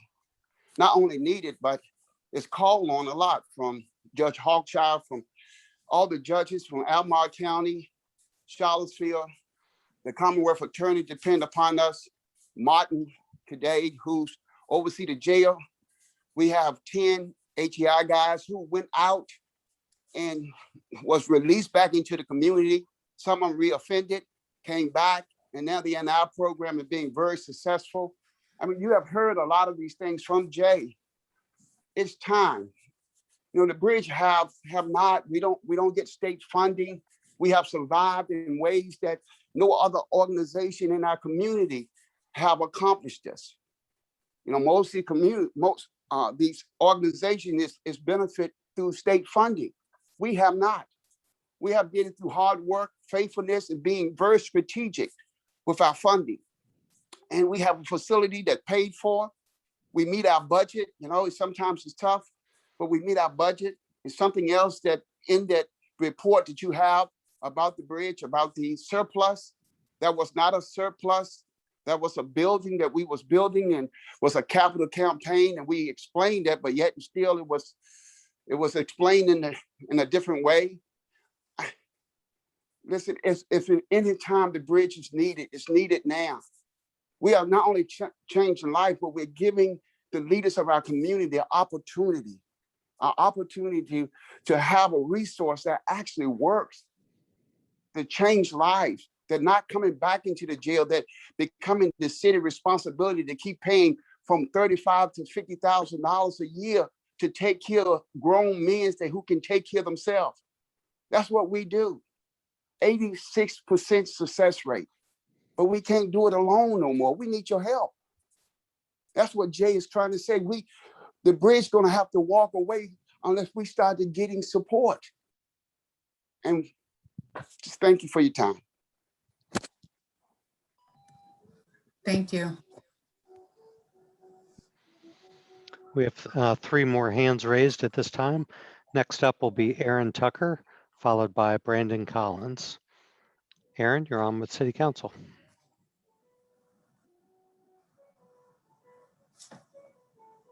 And you need to, there you go. Hi there. Hi, City Council. Hi, City Council. Thank you for, I don't know what happened. I had lost my place somehow, but I'm glad to be here with you all. I just wanted to say that I also believe that the services that we're providing are essential. We have a small staff of 10, but we are supporting 125 individuals in our communities and the surrounding communities daily. Our staff call our members every day to check on them, to make sure that they're doing okay, to make sure that their mental health is taken care of.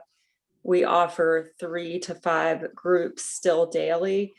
And we also have 2 days a week that we're open for our pantry, where we're making sure that all of our members are receiving resources, that if they don't have internet, we're paying for their internet. If they don't have a computer, we're buying them a computer, a laptop. If they don't have a smartphone, we're getting them a smartphone, because we want to make sure that there is no one that has barriers when it comes to technology, when it comes to mental health services. And so I also believe that, I know we were rated as important, but I also believe that we are essential in this community. And this is our 30th year, and I don't want to see on our own leave or go away because we don't have the funding to continue to provide these services. And lastly, I just want to say that our services have increased substantially since COVID. So we're one of those programs that have seen an increase in folks that we're serving. So thank you. Thank you. Next up is Brandon Collins, who will be followed by Daniela Pretzer. Brandon, you're on with City Council. Good evening, City Council. I'm Brandon Collins. I'm an organizer for FAR, the Public Housing Association of Residents. FAR is a truly unique organization. We are recognized by the federal government and the local housing authority, and hopefully by y'all as the duly recognized resident council and resident advisory board. FAR has been in existence since 1998, and we are governed by a board of directors that are entirely made up of very low income residents of public housing, plus 1 Section 8 representative. Our board is representative of the population we serve, and we have a very active board. Our board is often populated with former interns. When FAR was founded, one of the first things that needed to happen was to establish this internship program. It's the bedrock of what FAR does. And I think you've all seen the information in years past because we go through this almost every year. We're happy to present figures, numbers. It's in our grant applications. And FAR is done right by the public housing community and done right by the city of Charlottesville for many, many, many years, including right now where you're faced with 3 major crises. You've got a public health crisis, a housing crisis, and a racial equity crisis. And you've all stated that these are things you want to address. You've all acknowledged that recovery from this pandemic is going to be intense and very long lasting. And FAR as an organization has stepped up. Redevelopment is beginning. That would not have happened without our organization. And our organization would not have been able to do that work without the work of the FAR internship program. Giving folks the right information so they can have some determination over the future of their community is not only essential, but it's protecting people and it's doing the entire community good. And I hope you all will continue to recognize that. Fully fund our internship program. And I would say consider increasing the small amount that was given for resident directed redevelopment. These are essential.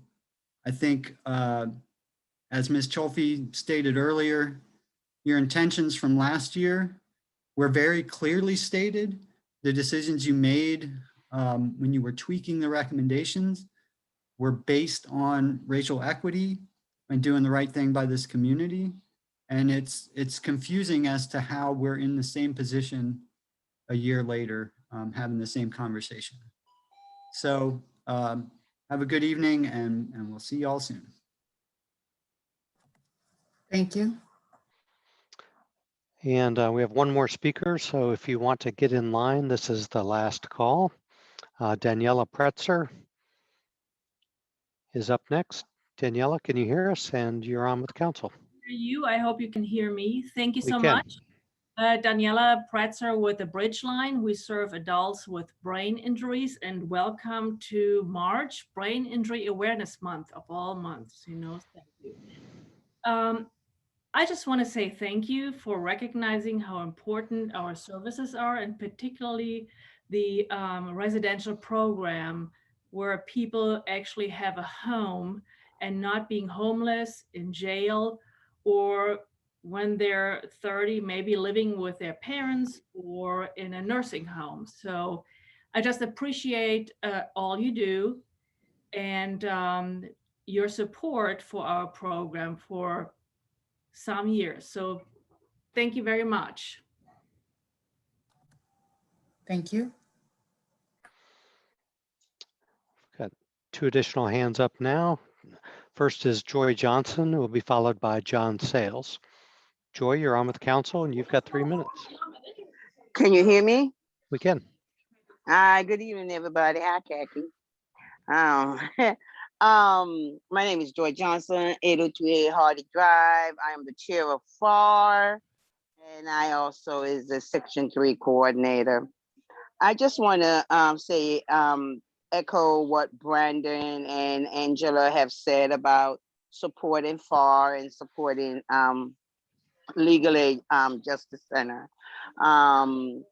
One of the things that I'm most proud about is that we have a successful internship program, that there is a lot of people across the state who would like to, clone what we're doing here.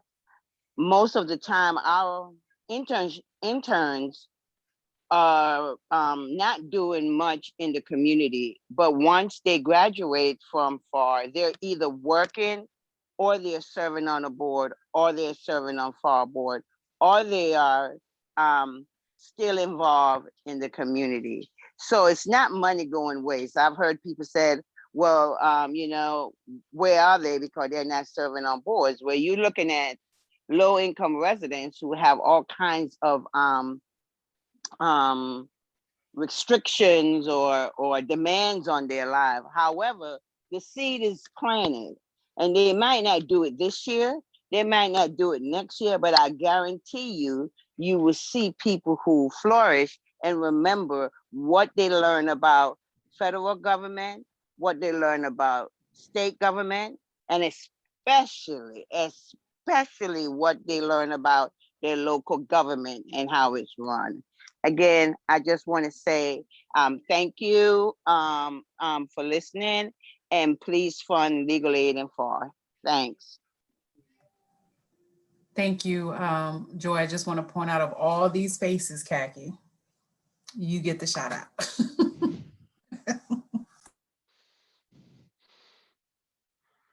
Next up is John Sales. John, you're on with City Council. Go ahead. Good evening, Council. I first want to thank you all for giving me the opportunity to speak. My name is John Sells, and I'm the Executive Director of CRHA.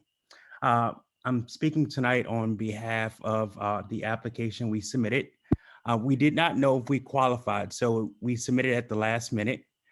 We are not a nonprofit, and the restriction said nonprofit, so we didn't know if we qualified, so we were really batting around whether we should submit an application before we actually asked the city.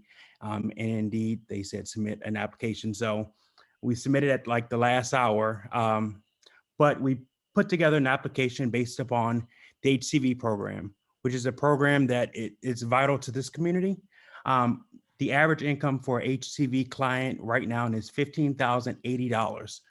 So if without a voucher, they couldn't afford to live in the city at all. We've been able to increase our voucher portfolio by 56 vouchers so far. We've received an additional $362,000 for 40 additional vouchers. Thus far, we are projecting a $1.5 million increase for the voucher portfolio program. Last year, our funding was reduced due to not leasing up vouchers. We changed that around this year, and we've put out more vouchers than we ever have done before.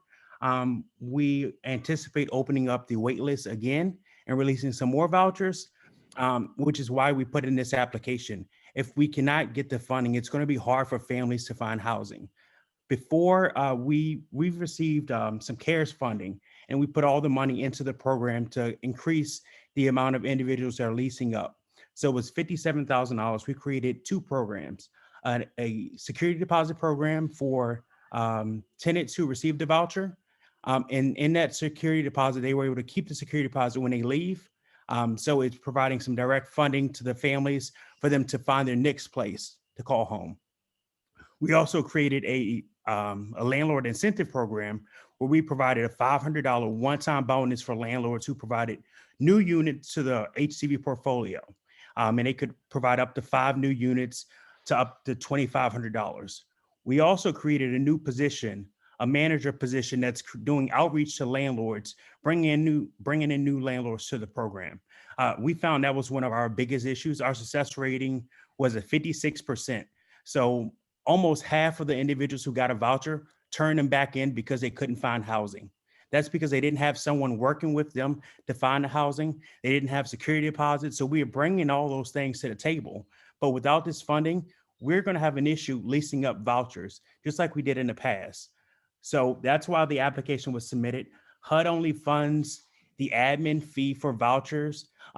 It's when they did the proration formula, it should be $80 per voucher. They're funding it at $60-something per voucher. So they know they're cutting it. They've always expected cities or states to fill that gap.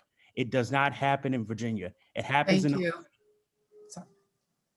Sorry. Did this just go off? Because I wasn't paying attention to the timer. It was like 10 seconds over. Okay, go ahead and finish. I'm sorry.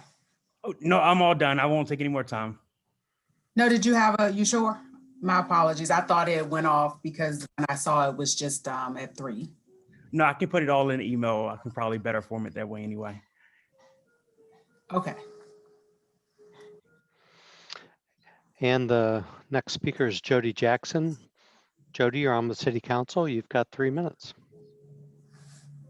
Good evening, city councilors. I appreciate this time that I'm allowed to speak. I had debated on whether or not I should speak, and my hands are actually a little bit sweaty from the comfort of my own home. But I do think it is very important that I do speak out. I am the coordinator of the Charlottesville Albemarle Drug Treatment Court Program.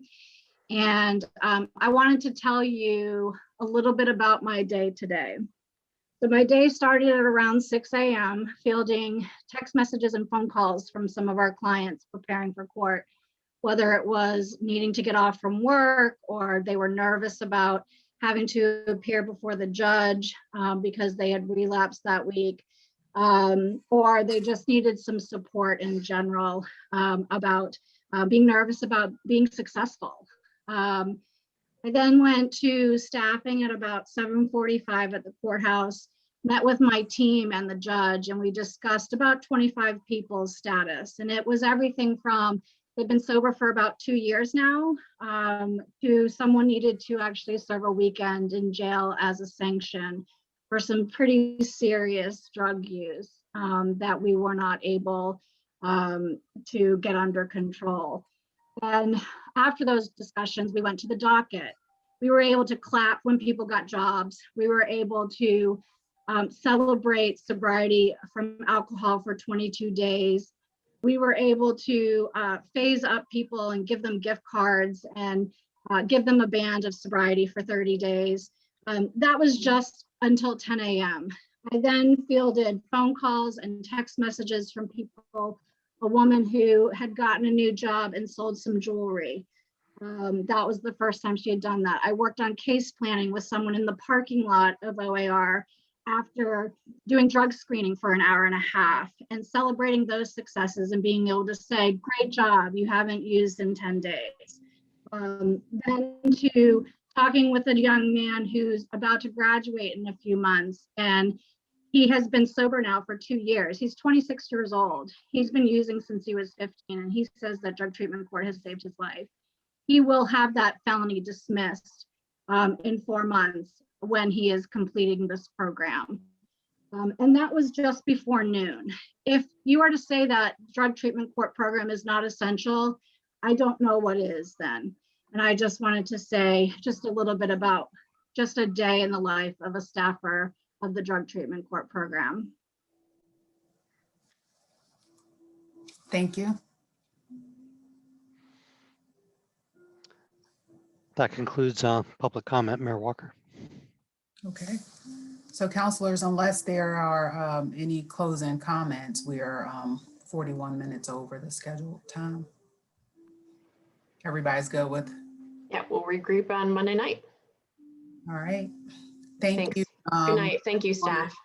Thank you, staff, for sticking with us. Thank you for, I know I see some of the directors on here too. So thank you all for being ready for questions, and we will have, I know, further discussions on Monday. Thanks. Good night, and thank you all. Everybody, for a very long day.